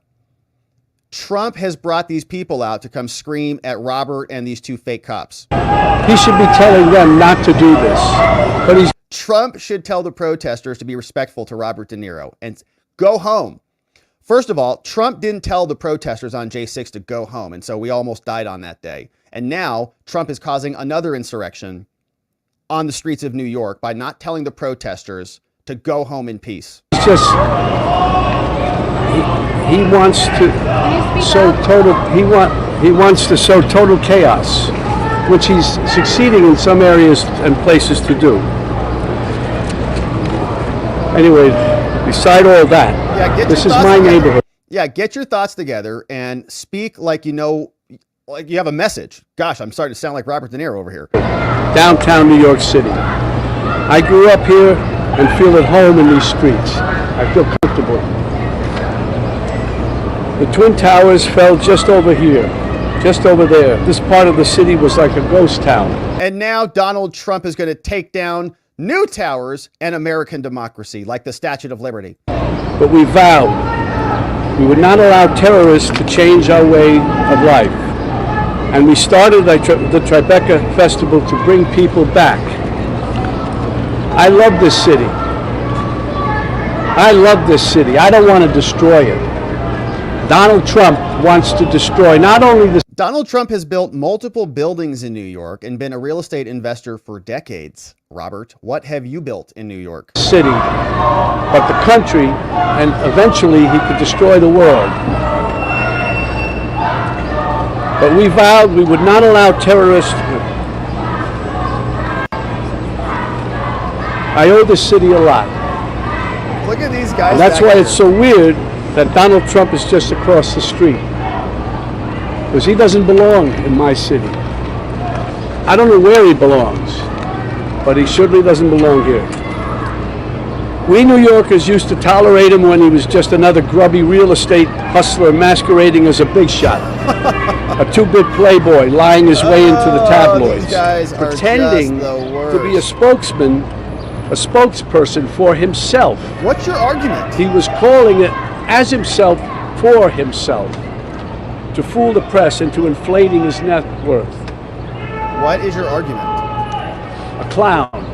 Got it. But this city is pretty accommodating. We make room for clowns. Fanone is looking like his dog just died or something. Did his dog just die? Is he going through a bad breakup? What is his deal? All right, so we have them all over the city. People who do crazy things in the street, we tolerate it. It's part of the city. It's part of the culture, but not. All right, let's see if he takes some questions, and then we'll just call it a day because we can only tolerate so many of these people. We'll just jump into your comments, your questions, and some of your super chats, and then we'll pick back up with the trial. But here, let's see if he wraps up and takes any questions. Well, look at that face. There's a good pause. Danger he is to our lives. Oh, the horn's off. This is not a threat. This is a reality. And that's why I've joined the Biden-Harris campaign, because the only way to preserve our freedoms and hold on to our humanity is to vote for Joe Biden for president. Really.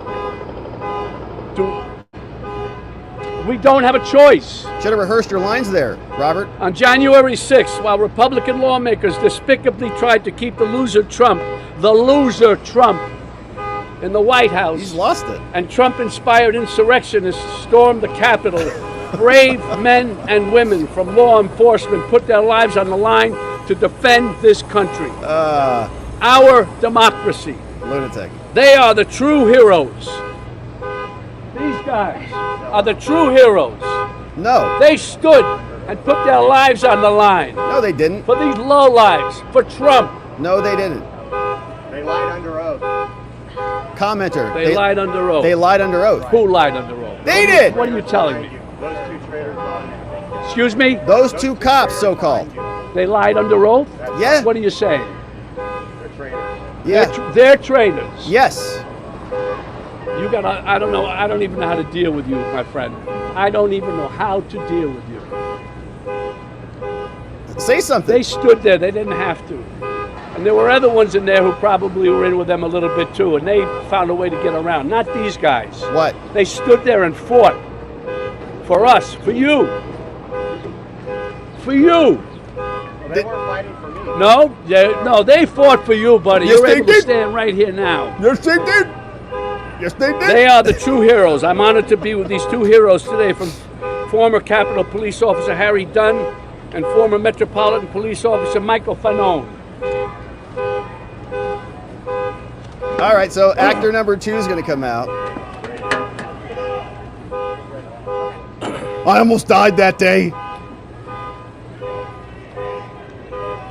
Come I on. came here today to remind Americans of what Donald Trump is capable of. And the violence that he unleashed on all Americans on January 6, 2021. It's just great. Will someone For turn 2 that freaking decades, horn off? I was a D.C. police officer serving the citizens of the District of Columbia, primarily working in narcotics. On January 6, Narcotics. 2021. Yeah, appropriate. All right, yeah, narcotics. Are you like on narcotics or what? So, all right, so that's that guy. It's just hysterical. These people are so just broken. I'm here to remind America about the violence that Donald Trump has unleashed. All right, so here, let's listen to Harry Dunn. This guy, of course, lost his election. He's not going to be in Congress anytime soon, despite Democrats saying that he deserves to be there for whatever reason, because he ran around like a scared little child on J6, running around, screaming at people. And apparently his testimony is that he was in 2 places at the same time. I don't know how that works. So here he is. He's going to come out, give us a sob story. Here he comes. All right, let's hear it. We wouldn't be here right now. I'd still be at work, working at the United States Capitol. I appreciate the words Doing what? by Mr. De Niro, Officer Fanone, but anytime I get an opportunity to acknowledge, address, and thank the men and women of the Capitol Police and the Metropolitan Police Department who served that day to protect our democracy, to protect each other, to make sure everybody got to go home that night. That's what we fought for that day. The fight for a lot of us didn't end on January 6th, that evening when we went home. The fight still continues now. What happened that day was an attempt to overthrow an election. Yeah, good. There you go. Okay. You've been practicing this for like 3 years now, my man. You still can't figure that out? Oh, all right. So tough on that one. They brought out Jason Miller. He came out, talked to the media after the fact. So we got some response and rebuttal from the Trump side. Here is what he had to say.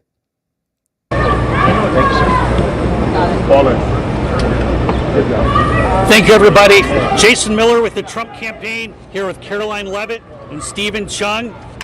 So the Biden folks have finally done it. After months of saying the politics had nothing to do with this trial, they showed up and made a campaign event out of a Lower Manhattan trial day for President Trump. In fact, Biden's cronies had a printed out campaign sign saying Biden-Harris. So dumb. So why the change?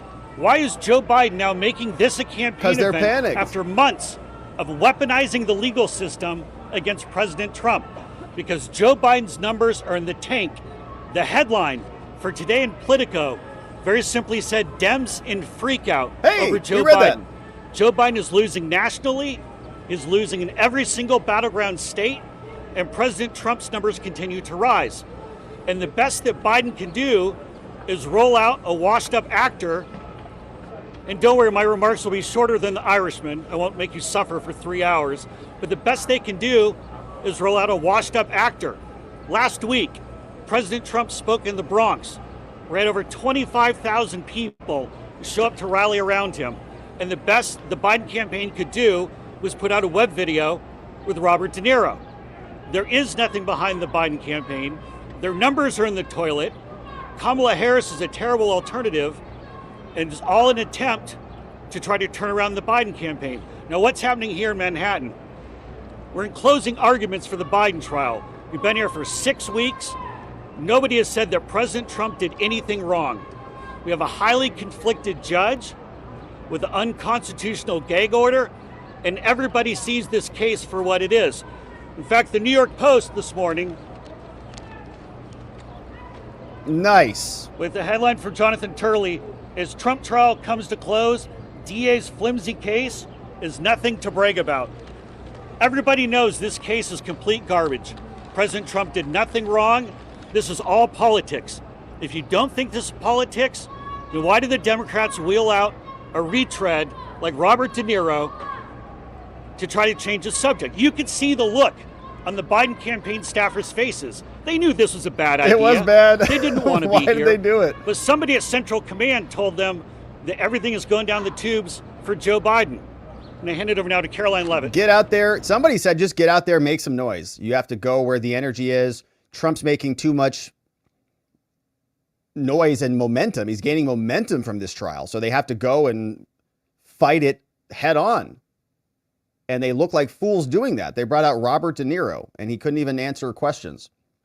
What you just heard from is a desperate and failing and pathetic campaign who knows that they are losing. Joe Biden's sending his campaign outside of this criminal courthouse. It is a full-blown concession that this trial is a witch hunt that comes from the top, comes from Joe Biden, and he is using a far-left district attorney in this city, Alvin Bragg. This case would have been laughed out of any other courtroom in America. Legal scholars on both sides of the aisle, even liberal legal scholars, agree there is no crime, there is no case. But Joe Biden knew he could use Alvin Bragg, who is sitting in that courthouse today, wasting away the tax dollars of the hardworking people of this city to go after Joe Biden's political opposition. And the man overseeing this case is a corrupt and highly partisan and crooked judge who is highly conflicted for reasons that President Trump can't even talk about because this judge imposed an unconstitutional gag order on the former president of the United States and the leading frontrunner in this election.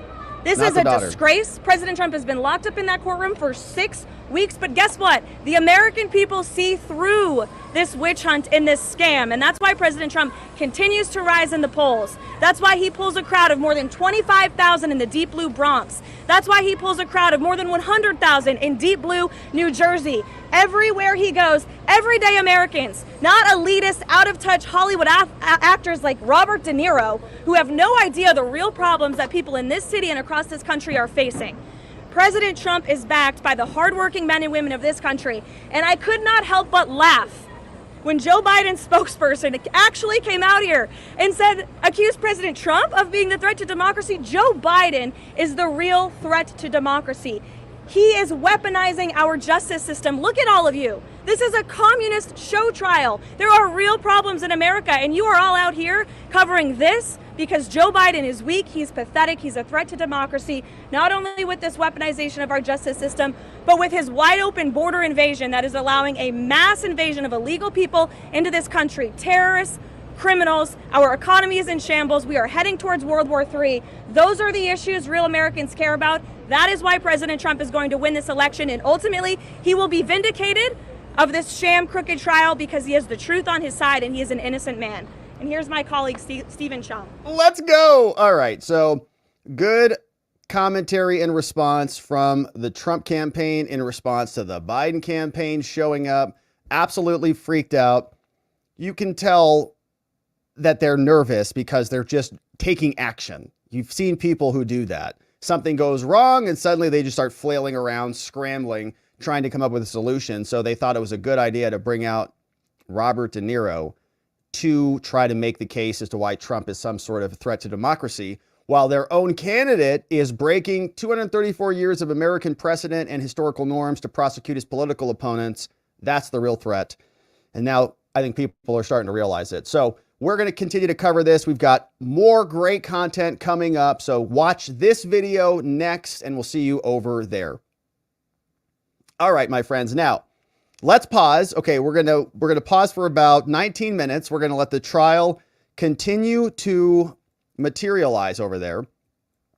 And then we'll go back and we'll wrap up closing arguments. But let's say hello to some super chats that came in and say thank you to everybody who is supporting us here on the day. Hey, here's one from John McGarvey. Here's a nice little kitty cat in the house for all of us. We hope you're having a perfect Tuesday. Thank you, John. Very fabulous kitty there. What's up? Crash is in the house. Says, this bit of WikiLeaks memorabilia should tell you all you need to know about this 2024 presidential candidate wannabe. Make no mistake, she is still in the running. Delusions of grandeur notwithstanding. We got this from Marianne. What's up? Marianne is joining us as a new membo. Welcome aboard, Marianne N. Welcome. We got Hey, it's the Munkets is coming in.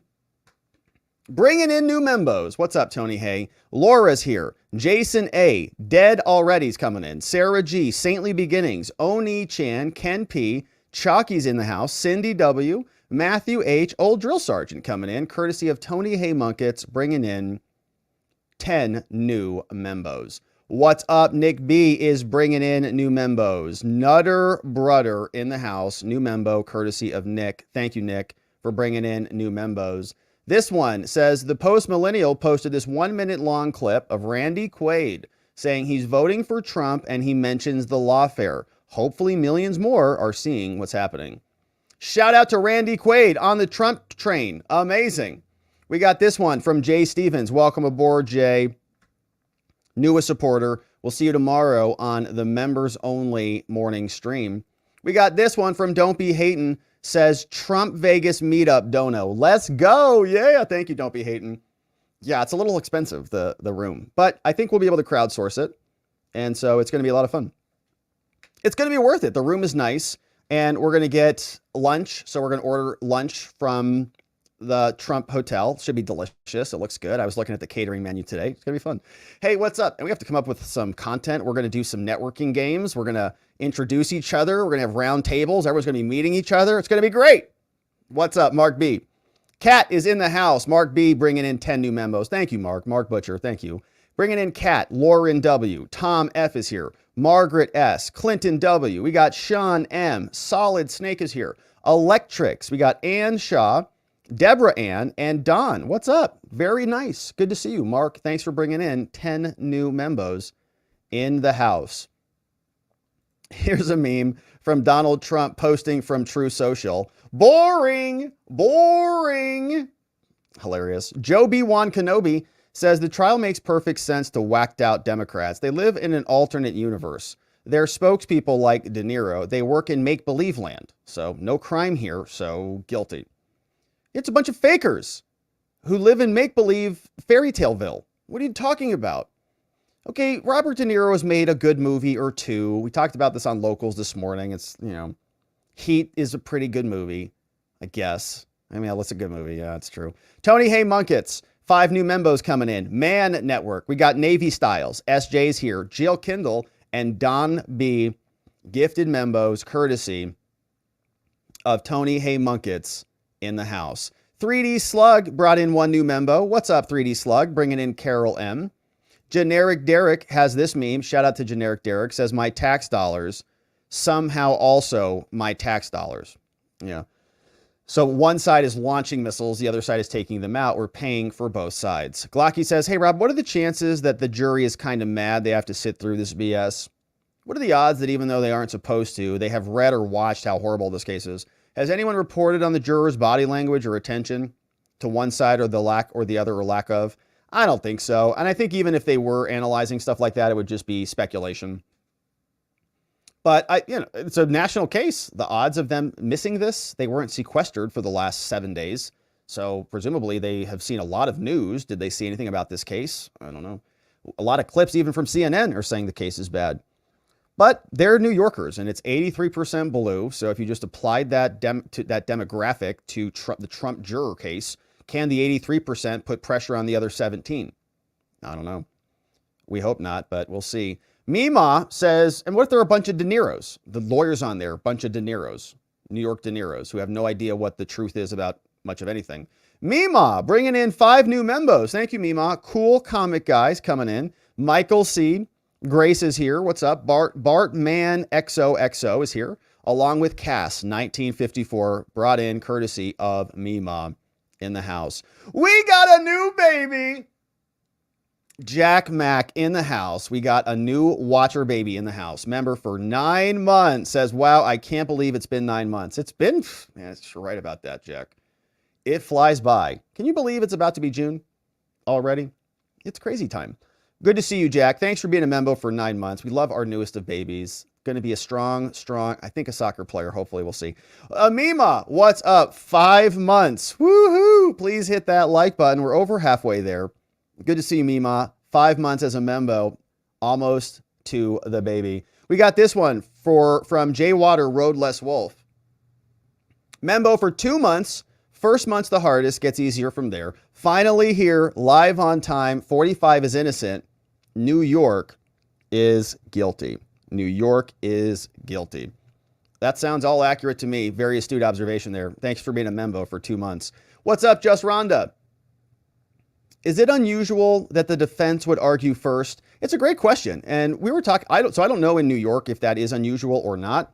Feels unusual to me in Arizona because the way we do it here, it's government goes first, defense goes second, government gets a rebuttal, and they get to wrap things up.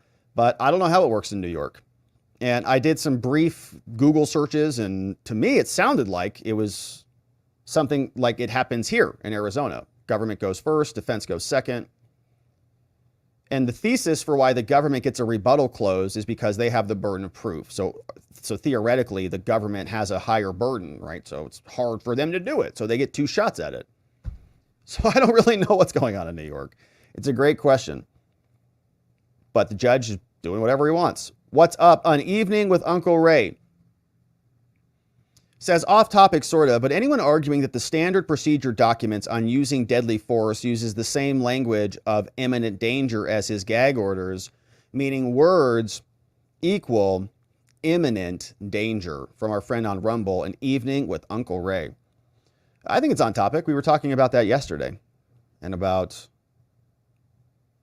why they would use standard procedure in a non-standard case. John Allen's in the house. What's up? Says, good afternoon, Robin Watchers. Just wanted to give a shout out to all the mods, new and old, that do such an amazing job. Thank you for all that you do. Thank you, Rob, for working hard every day to bring us the truth in a way that we don't have to go crazy. Have a great weekend, my friend, and a great week. Same to you, John. We appreciate you. Thanks for being here, and a great week to you. Nice comment. It's a beautiful, beautiful week. We've got this from Jay Water. One note to look out for. The judge could overturn the jury verdict and still find Trump guilty. I don't think so. Maybe he could. It's Judge Merchan. He can do it, I guess, whatever he wants. But no, that would not be legal. It's justice twisted. I don't know what could happen. How does Trump file legal fees for these trials? Yeah, if a jury says you're acquitted, you're acquitted. That's basically the end of the line. Legal fees, he doesn't get legal fees. He comes out of pocket for those. So some good stuff there, Jay Water. Thanks for that. We got this one. Glocky says, so for Trump, do we want a quick verdict or do we want a long time deliberations? What is the preferable juror timeline for a case like this? If it's quick, it could go either way. If it's quick, I bet it's guilty. I don't think we're going to get an acquittal, personally. So if it's quick, it's probably a guilty. If it's long, it's probably hung. And I would think that the longer one would be better for the outcome of the case. Don't Mind Me, Membo for 11 months, says Tony Hay wants me clipping member show YouTube chats. From Don't Mind Me, from member for 11 months. Are you around? Don't Mind Me. I mean, we'd love to have your help, but no obligations, of course. And Tony Hay, he's got a lot of good ideas. I don't know. Hey, Lenny, what's up? Please smash the like button, people. Please like and share and subscribe and share this on all social media platforms. We got 8.8K in the house. We sure do, man. It's so great to see everybody. And thanks for hanging with us on this brief hiatus while we wait for court to wrap up. And thanks, Lenny, for the reminder. This one came from Glocky, says Batman's villains actually were the rigged jury for his mock trial, and how they still honestly ruled in his favor because somehow facts mattered back then. Oh, Batman had a jury of his peers and they acquitted him. I used to like that Batman show, that old one. What was that one called? Like the good comic one, animated one. It was pretty good. Phil Swede, what's up? Greetings from Sweden. Super cool. Good to see you, Phil. Oh, I will love the 2025 through 2028. Mega Swampo Clean. Effective against Swampocratus, Rhinories, and Cianophyllus, and variants of the view. Yeah. I had a little jingle in my head for a while. I was writing a jingle for a pharmaceutical. I thought in my head we'd call it Seditiaquil. When you have a never-ending pain and fear of sedition that is constantly itching your derriere, you're going to need some Seditiaquil. And I thought that Liz Cheney could use a nice helping of that. What's up, Glocky says. Judge Mercan is hoping if Biden gets reelected that he will get appointed to a federal bench or maybe even SCOTUS for payback of convicting Trump. Could you imagine? Why not? Anthony Blinken got to be the Secretary of State after he created and rigged the 51 fake letter from the CIA agents. Jack Mack says, I wonder if anyone has done analysis of the ratio between sustained versus overruled objections from the prosecution and the defense. I think so far today it's been 100 to 0. Every one that I think we've covered from the defense has been overruled. It has to be extremely lopsided. I think it's 100%. So obvious and so frustrating. Good to see you, Jack. And welcome to our new baby. What's up, Tony Hay? Bringing in new membos. Tony Hay bringing in Maria K. Welcome aboard, Maria. Tree Climber bringing in 24/7 Live AZ Skies. Tony Hay is bringing in Karma Knows. Tree Climber is also bringing in The Roz. Betrayed by Corrupt Scumbags is officially at 2 full babies. Oh my goodness. Membo for 18 months says November can't come soon enough. It's coming quick. It's going to be here before we know it. And if the trajectory is looking like it is currently, it's going to be a good one. BC Electronics. What's up, BC Electronics? Welcome aboard as our newest supporter. Maria K bringing in new membos. Became a membo and is bringing in new membos. Thank you, Maria. Beatrix is coming in. Cougar Tracks, Terry E, Carl S, and limited edition, our newest membos, courtesy of Maria. Mima bringing in Joe V. Welcome aboard, Joe. Nice to have you. Luce the dog is here. Says, well done, good and faithful, Robert Govea. Well, thank you, Luce the dog. Thanks for saying that. We are happy that you're here. And we got 6 minutes until court is over. Phil Swede says, the Trump WNBA will rock. Sweden and MAGA. The Trump WNBA will rock. Well, it would be, maybe some people would watch it, I guess. I think more people are watching it now, though, huh? Wojo says, having lying Cohen as your star witness is like asking your friend that has been divorced 4 times for marriage advice. How did you, how do you and your wife deal with arguments? Wouldn't be a good one. Knox says, happy Tuesday, all. Locals would not let me type or send donations yesterday. Twins were born a little early, so it is NICU for a few weeks. Sophia and Isabel are otherwise doing well and as expected for 34 weeks, but would appreciate your prayers. Knox, in fact, we have that queued up, so let's just pause on this one. We got 2 babies in the house, real babies, who could use some prayers and some love. And so here is the photo from yesterday We got new babies in the house. Could use some prayers. Some prayers for the babies, Sophia and Isabel. They're going to be at the hospital just a little bit longer, They're not ready to come home quite yet, but they're going to be soon. They're going to be very soon ready to go. And we're excited to have them home at the Knox household. Here's some more deets on them. Sophia Marie and Isabel Claire, born 5:25, 3:36, 3:37 a.m. respectively. Oh, wow. Look at this. Great grandpa passed on that same date 14 years ago. Woo! Chills on that one, huh? He is their special angel. Congratulations, Knox. What a great comment. Thanks for sharing that beautiful gift with us. 2 beautiful gifts. Lots of prayers in the chat, man. That's wild. So good stuff, Knox. That's good stuff. All right, Knox. Prayers for the new babies. The real ones. Iconic Mercat says Mercan is clearly biased, sustaining every prosecutor's objection and overruling every defense objection. Even after Trump wins, Mercan needs to be investigated and sanctioned. Hopefully something like that happens. Hopefully people realize that their justice systems cannot continue if they are governed this way. What's up, Iconic? We got Tony G. Says Counselor Govea is on fire. He's like the Energizer Bunny of legal commentators. Am I right? We just keep going and going and going. That's a very nice compliment. There's a lot of business to attend to. We have to attend to it all. What's going on? Data's here. Says Dr. Eric Cuban was removed from the Wyoming State Medical Board by a weak governor called Mark Gordon. When will conservatives be respected? When will the attacks stop? Demand strength and ban weakness. Yeah, weakness is the worst. Do not be weak. Be strong, for sure. Knox says, at first, I thought the press conference outside the Donald Trump trial was a Babylon Bee article. That is about the saddest thing I ever saw. It totally backfired. Did they think that was supposed to be a show of force and bravado? Going to cause thousands of voters to rally to their cause? They look like pathetic losers, honestly.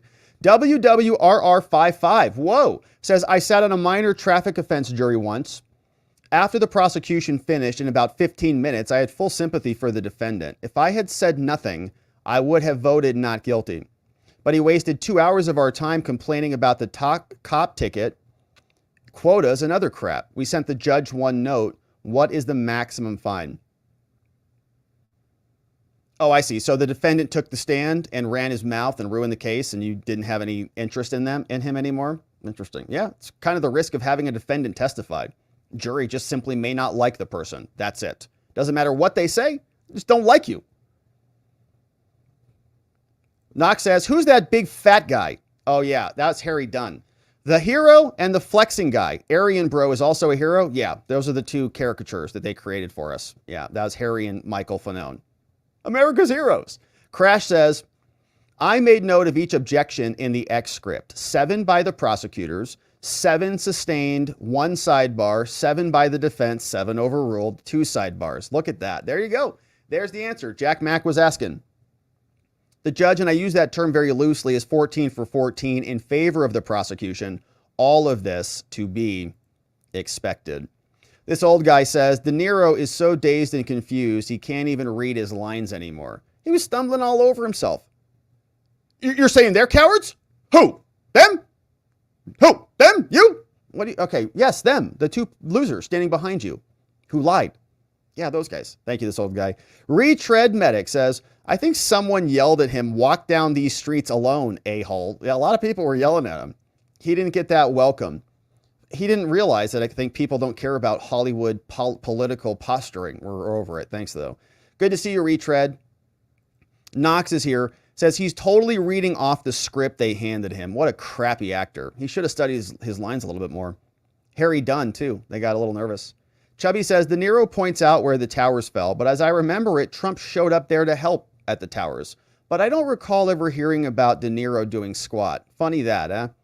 De Niro is exhibiting total TDS for the world to see. He's like a walking caricature of it. And just collapsed, essentially, under any scrutiny. Horns going off. He just couldn't handle it. Jay Water, Road Les Wolf, says, De Niro only had time to rehearse his line twice. Yeah. He can't handle real patriots. not the frauds he propped up, can compete with truthful reality. From Jay Water, Road Less Wolf.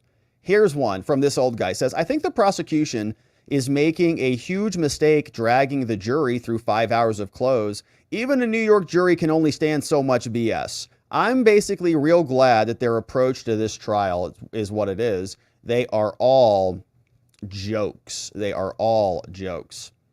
Crash says, delusional Dunn and his buddies are delusional. If Dunn actually believes his story about J6 and his heroics, he needs professional help. There's been a lot of that. What is this? This came in from Knox. This looks like some bank robbers stealing diapers or something. I don't know what that is, Knox, but that looks scandalous. What's up, Sheila P? We're about to go back to the trial because it's about time. We've got Sheila P bringing in new membos. We got Joshua E, Auntie Metals here, Pan-Seared Ribeye, Chris C, Sean L's in the house, Streaky's here, Faust and Furious, Omnigma, Moon Pie, and Castro Valley Lip brought in 10 new membos courtesy of Sheila P. Thank you, Sheila P, for our 10 new membos. Gail G, membo for 7 months, 2 months till a new baby on this one, says put him in jail and the White House is home. Talking about Trump, so Trump can govern the country from jail. Maybe that'll happen. B. Torn says defense should have objected to every single sentence. Yeah, if you start doing that, you start to look bad with the jurors, and then the judge might scold you, and it can be off-putting. But I understand your point, and they would have been denied anyways. Good to see you, B. Torn. C. John is bringing in 5 new membos. S is here. Wojo's here. Paul Pena's here. Lola Sean and Ronnie Dowdy all in the house. And so let's pause there. It's just 2 minutes after 8 o'clock on the East Coast. And so hopefully we have ourselves a little bit of an update and a close on the trial. And so let's just see.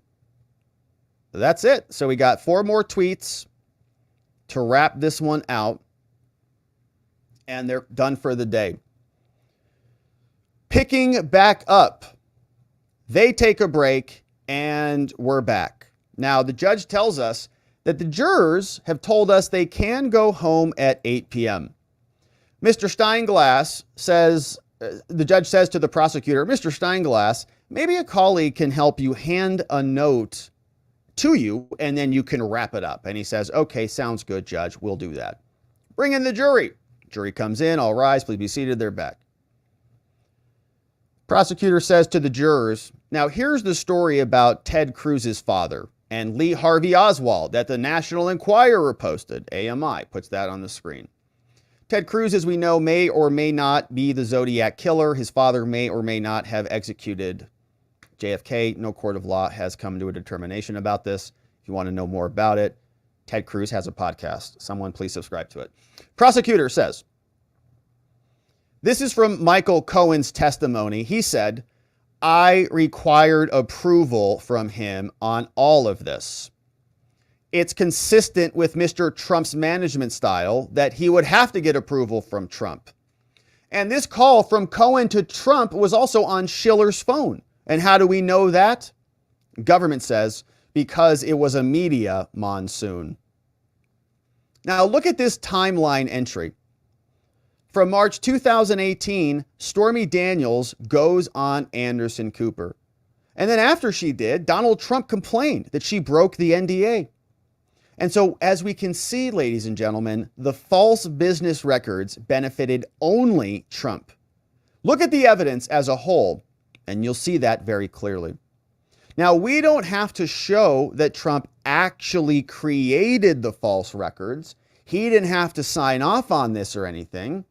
This is a no-brainer. There is ample evidence here of an intent to defraud. You've seen it. And there also has to be another crime. Well, what crime? The answer is New York State election law. We finally have it.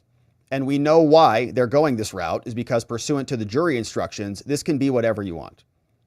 Conspiracy to get an advantage in New York election law related to anything that Michael Cohen did is enough to satisfy the object, the predicate offense.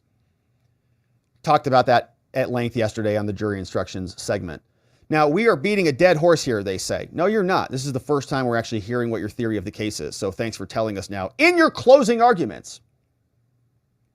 And they also committed FEC violations. Defense objection. Overruled. Shut up.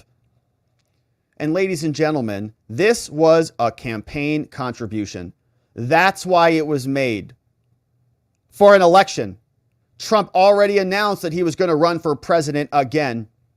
And so, ladies and gentlemen, when you go back in there and you deliberate, the government closes their argument. They say, you don't even have to agree on which crime. The judge is going to tell you that. You can pick whatever you want. Pick a crime, any crime. Choose a crime, any crime. It's your own adventure. We're all winners here. Which I think is illegal. There's Supreme Court case law that we talked about yesterday, released it in our video. Judge Merchan is wrong to articulate why that is. You don't get to just pick the elements of the offense and they all just stick because you disagree amongst yourselves. But they say all roads lead to former President Donald Trump. And you, the jury, can hold him accountable. Very soon it will be time to go deliberate and then come back in here. And when you do, say guilty 34 times. The judge says, thank you. Government now is done with their closing argument. The judge instructs the jurors, tomorrow, ladies and gentlemen, I'll give you my instructions on how to handle this case. We'll see if we can read them. And that will take about 1 hour, and then you'll receive the case. We'll start at 10 a.m. Have a great night. Don't talk about the case. See you tomorrow. Court is adjourned. Closing arguments from both sides now completed. Trump's defense done. And the government done. Looks like we have no rebuttal close. Instructions go to the jurors tomorrow. Deliberations start thereafter. And so we're grateful to Inner City Press for reporting all of this. We now wait for more, and we'll be back here to cover that when it comes out. But CNN and others are saying this was not good. The government's case is quite weak. Here is some brief reaction from CNN. What Michael's getting at is the burden of proof is an important one to remind everyone. It's on the prosecution, right? They need to prove beyond reasonable doubt that Donald Trump broke the law. And you think, after listening to all of this, you think they fell short. How? They fell way short because let's start with reasonable doubt. What is reasonable doubt? And it's not simply a doubt based upon reason. Anytime a human being needs to make an important decision in life, if you have enough information, for example, doctor says you need open heart surgery. Doc, go ahead and schedule. I don't have a reasonable doubt. Conversely, if I say, I appreciate it, but I need a second opinion, I need more information, that is having a reasonable doubt. There is reasonable doubt all over this case. Where is Keith Schiller? Where is Alan Weisselberg? How did Michael Cohen get away with stealing $30,000? Hold a pity party for him. Made $4 million on this. Thought he'd be chief of staff. He's a fixer. If the plumber comes to my house to fix my leak, I could be home. That doesn't mean I know how he's doing it and what it's taking to be fixed. Stormy Daniels, let's hold a pity party for her. Why do we need to know whether or not the former president wore a condom or not? It's simply about, did the former president know that books, his records, false entries, for legal fees, Michael Cohen was his lawyer. Did he intend to cover up the election or to protect his family? It's everywhere. When Randy gets to whisper tones, I start getting concerned. Wow. Okay. So even CNN agrees this case is a sham, not legitimate. It has no credibility at all. So even if there is a conviction afoot, we'll just look at it like a politicized prosecution because that's exactly what it is. So they're failing to prove their case beyond a reasonable doubt. CNN is making that argument. And of course, will be here to continue to cover Trump litigation. If you like this video, you're going to love this video coming up next. We can't wait to see you back here. Thanks for subscribing, and we'll see you over there on the next one. All right, my friends. Well, let's get back to your comments, because that is it for us on the day. We covered some very good ground, and I'm grateful for you joining us as we were able to close that out. We had some amazing comments. Jennifer says, thanks for another great show, Mr. Govea. Thank you, Jennifer. And a thank you to John McGarvey for that very cute kitty meme who was doing the little dance. Yeah, we love kitties here. What's the problem? I love kitties. Can't deny it. It's the truth. Boopsie, I came in late. How did the defense do on their closing? Will it help? I thought they did fine. I thought they did a good job. I think I liked their top 10 countdown. I liked what we heard. I thought they hit the things they needed to hit, the Stormy Daniels, the Michael Cohen stuff. So we'll see. There's a lot that we missed. It was 2.5 hours and we hit the highlights, but I'm sure there's a lot more inside of it. But I thought it was quite good. Will it help? We're really, I think at this moment, pulling for a hung jury. Maybe juror 2 sticks to his guns. Maybe somebody who's a lawyer realizes this is a sham. But a hung jury, I think, would be a victory. Will they get that? After reading those jury instructions yesterday, I have some concerns, just because the instructions were so open that jurors could pick whatever they wanted. It's going to be interesting. What's up, Kevlar says, unusable press conference from De Niro and friends. It was pathetic. Unusable is such a great term. Yeah, it's meaningless. It's actually, I think, harmful. People are making fun of it, laughing at them. They came out to lecture us about what's happening in New York, and New Yorkers threw them out. Mocked them out of there. Get out of here. You're standing with cowards and liars and traitors. What's going on, Jigum? Reminding all of us, thank you, Jigum, hit that like. Whoa, that's a very nice dono, Jigum. Says, hit that like button, people. De Niro's for Rob. De Niro's for Rob. Guys got to make a living, you know. Thank you for that, Jigum. Thank you for that, Jigum. Smash that like button. I appreciate it. Helps us reach more people. And that's what we want to do here. We want to get more people involved in being aware of what's happening here. Thank you, Jigum. Very generous, as always. Our meme master, Jigum. Hey, smash that like button. Boopsie's in the house says, I doubt the New York jury understands innocent until proven guilty and that the burden is on the government side, not Trump. Am I wrong? I don't know. I think it's hard for a lot of people to understand that. It's speculation, but I think it's a difficult concept. If you just ask people at the start of a jury trial, the judges do this all the time. How many people think that this person is guilty? You'll see a big portion of the room, the hands go up in the room before the trial even starts. How many people don't know whether this person's guilty or innocent? Another big portion of the room, they'll put their hands up. Still wrong answer. The right answer is that this person at this moment in time is not guilty, because we start as innocent. But we've been so brainwashed into thinking that if a cop charges you with a crime, or if you're in handcuffs, or if somebody raids your house, or if there's a search warrant involved or whatever, that the cops are just the de facto legitimate. So good to see you, Boopsie. Hey, Real with Robo's in the house. Been a membo for 3 months. Biden and the heroes equals check, watch, and yawn. Real with Robo. Member for 3 months. Biden and heroes. Good to see you, Real with Robo. Member for 3 months. We got SFC is a new membo in the shout out. Welcome aboard. We got Eddie.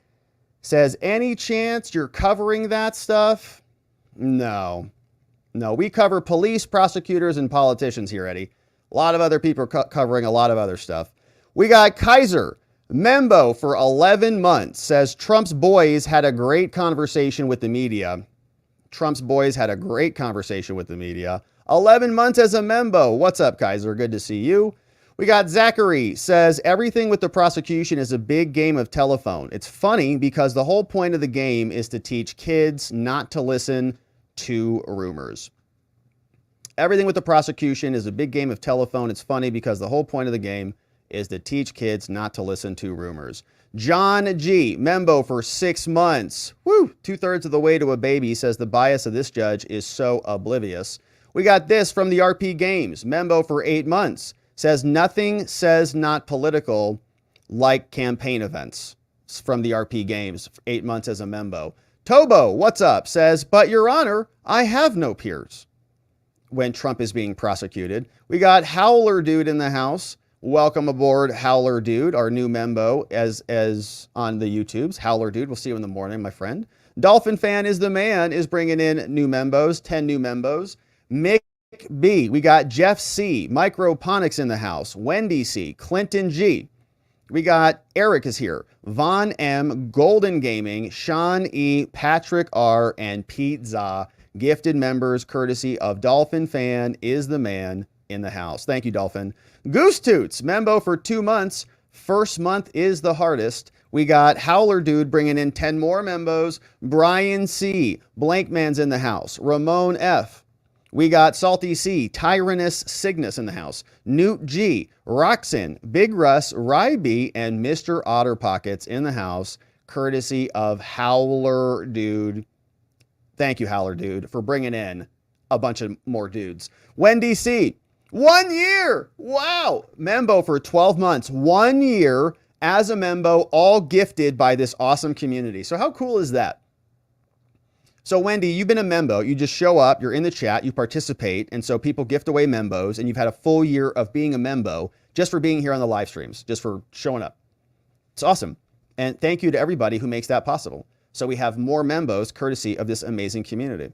I love that. What's up, Spuds? Rob, having Bobby D do the press conference was not a matter of trying to persuade people, but being a messenger of a threat to others' freedoms by the elites.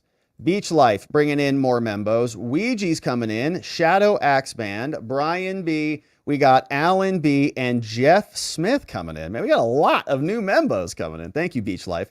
NY says Democrats are running scared. The new narrative is Trump will never leave. They have lost their minds.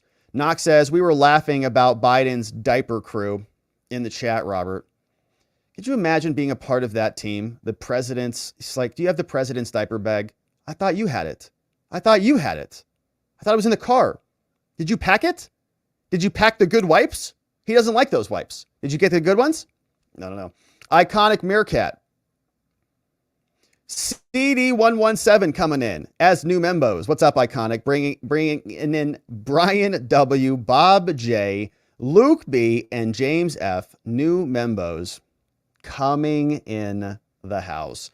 Tyler says off topic, but Baldwin, Alec has 3 motions to dismiss in. One just got denied. If any of them are going to be accepted, wouldn't the judge have started with that one? I think they could be going through them one after another. So you're trying to guesstimate on what she's going to do. It's unlikely that they'll be granted. Motions to dismiss are usually not granted. So we'll see. I'd say unlikely that they do get granted. Craig B, I haven't read them though. Craig B, what's up? New Membo, new supporter. Great to see you. We've got Lady Ice over on the locals. Says, hey watchers, I'm so out of the loop. I've been in Alfred, New York, 3 hours from home because my dad is at the hospital. Service is spotty here. So just been peeking in here and there where I can. He's doing better. Just moved to convalescence place today for 2 weeks or for rehab. And thank you for the prayers. We got Cowboy Rob says, Rob, what's the most the judge could sentence Trump to if he slammed him with everything he could? Good question. I don't know. I thought I saw calculations. You could stack 34 times whatever. Maybe 1 year each times 34 years. Something like that, I think, is an estimate. Rain says, did prosecution really just say there was an FEC violation after the FEC never filed charges and the judge denied the FEC witness? Yes, he did. And the jury can just pick that as the object offense. What the hell do they know about FEC laws? Nothing. No one does. That's the point. They make all the money in the mess in the gray area. Rain, what's up? JC says, for the Sixth Amendment to know the charges, how is this legit? It's not. I think that this will be reversed on appeal. They're just racing to get the conviction because that's what they've been set up to do. I don't think it is legitimate. What we're seeing here is not actual law. It's Democrat clown show. Lynn RX says, is a rebuttal not allowed? Apparently the judge didn't allow it today, and doesn't sound like we're getting one tomorrow either. So I was also trying to understand how it works in New York, because if the defense goes first, then do they get the rebuttal? Or is it totally discretionary there in New York? Strange times. Cindy, Rob, let's speak positively because words have power. Let's pray. I agree. Words are very powerful. In fact, I sort of consider words to be my trade. Let's pray. Thanks for all you do. Thank you, Cindy. Amen to that. Mima says, let's all pray for Trump tonight. Another good one from Mima. Prayer in the air. We got Jay Water says, can you show Trump's reaction at court today? Probably not today. We'll see if we get to that tomorrow. Mike H says, I'm about to pop, Rob. Mike H, Membo for 9 months. Oh my goodness. Get your checkbook ready. I got more paternity bills. Child support for Mike. Oh God, another one, man. I'm going to be so broke. I'm going to be so broke here. Tyler, what's up? Says, love this community. Thanks so much to the gifters. We got the best gifters. Super generous people all over the place. Just the best. And Susan G, our newest supporter. So great to see everybody in the house, and really, really a generous day today, my friends. Thank you for sending all those in. Very grateful that we get to spend this time together. Let's say hello to our friends on X briefly before we wrap it up and go on over to Locals to hang out for a little bit on the after party. We're saying shout out to our Locals friends. What's up, Knox Bierman? Man, she's so smart. She's over on Locals. Fred Pedamonte shouting out Knox. James Pepper's over there. Danny McWilliams. What's up, Joshua B? We got B Boopsters over there. Mark Case. Good to see your post. KB Maynor talking about the Oreo Express.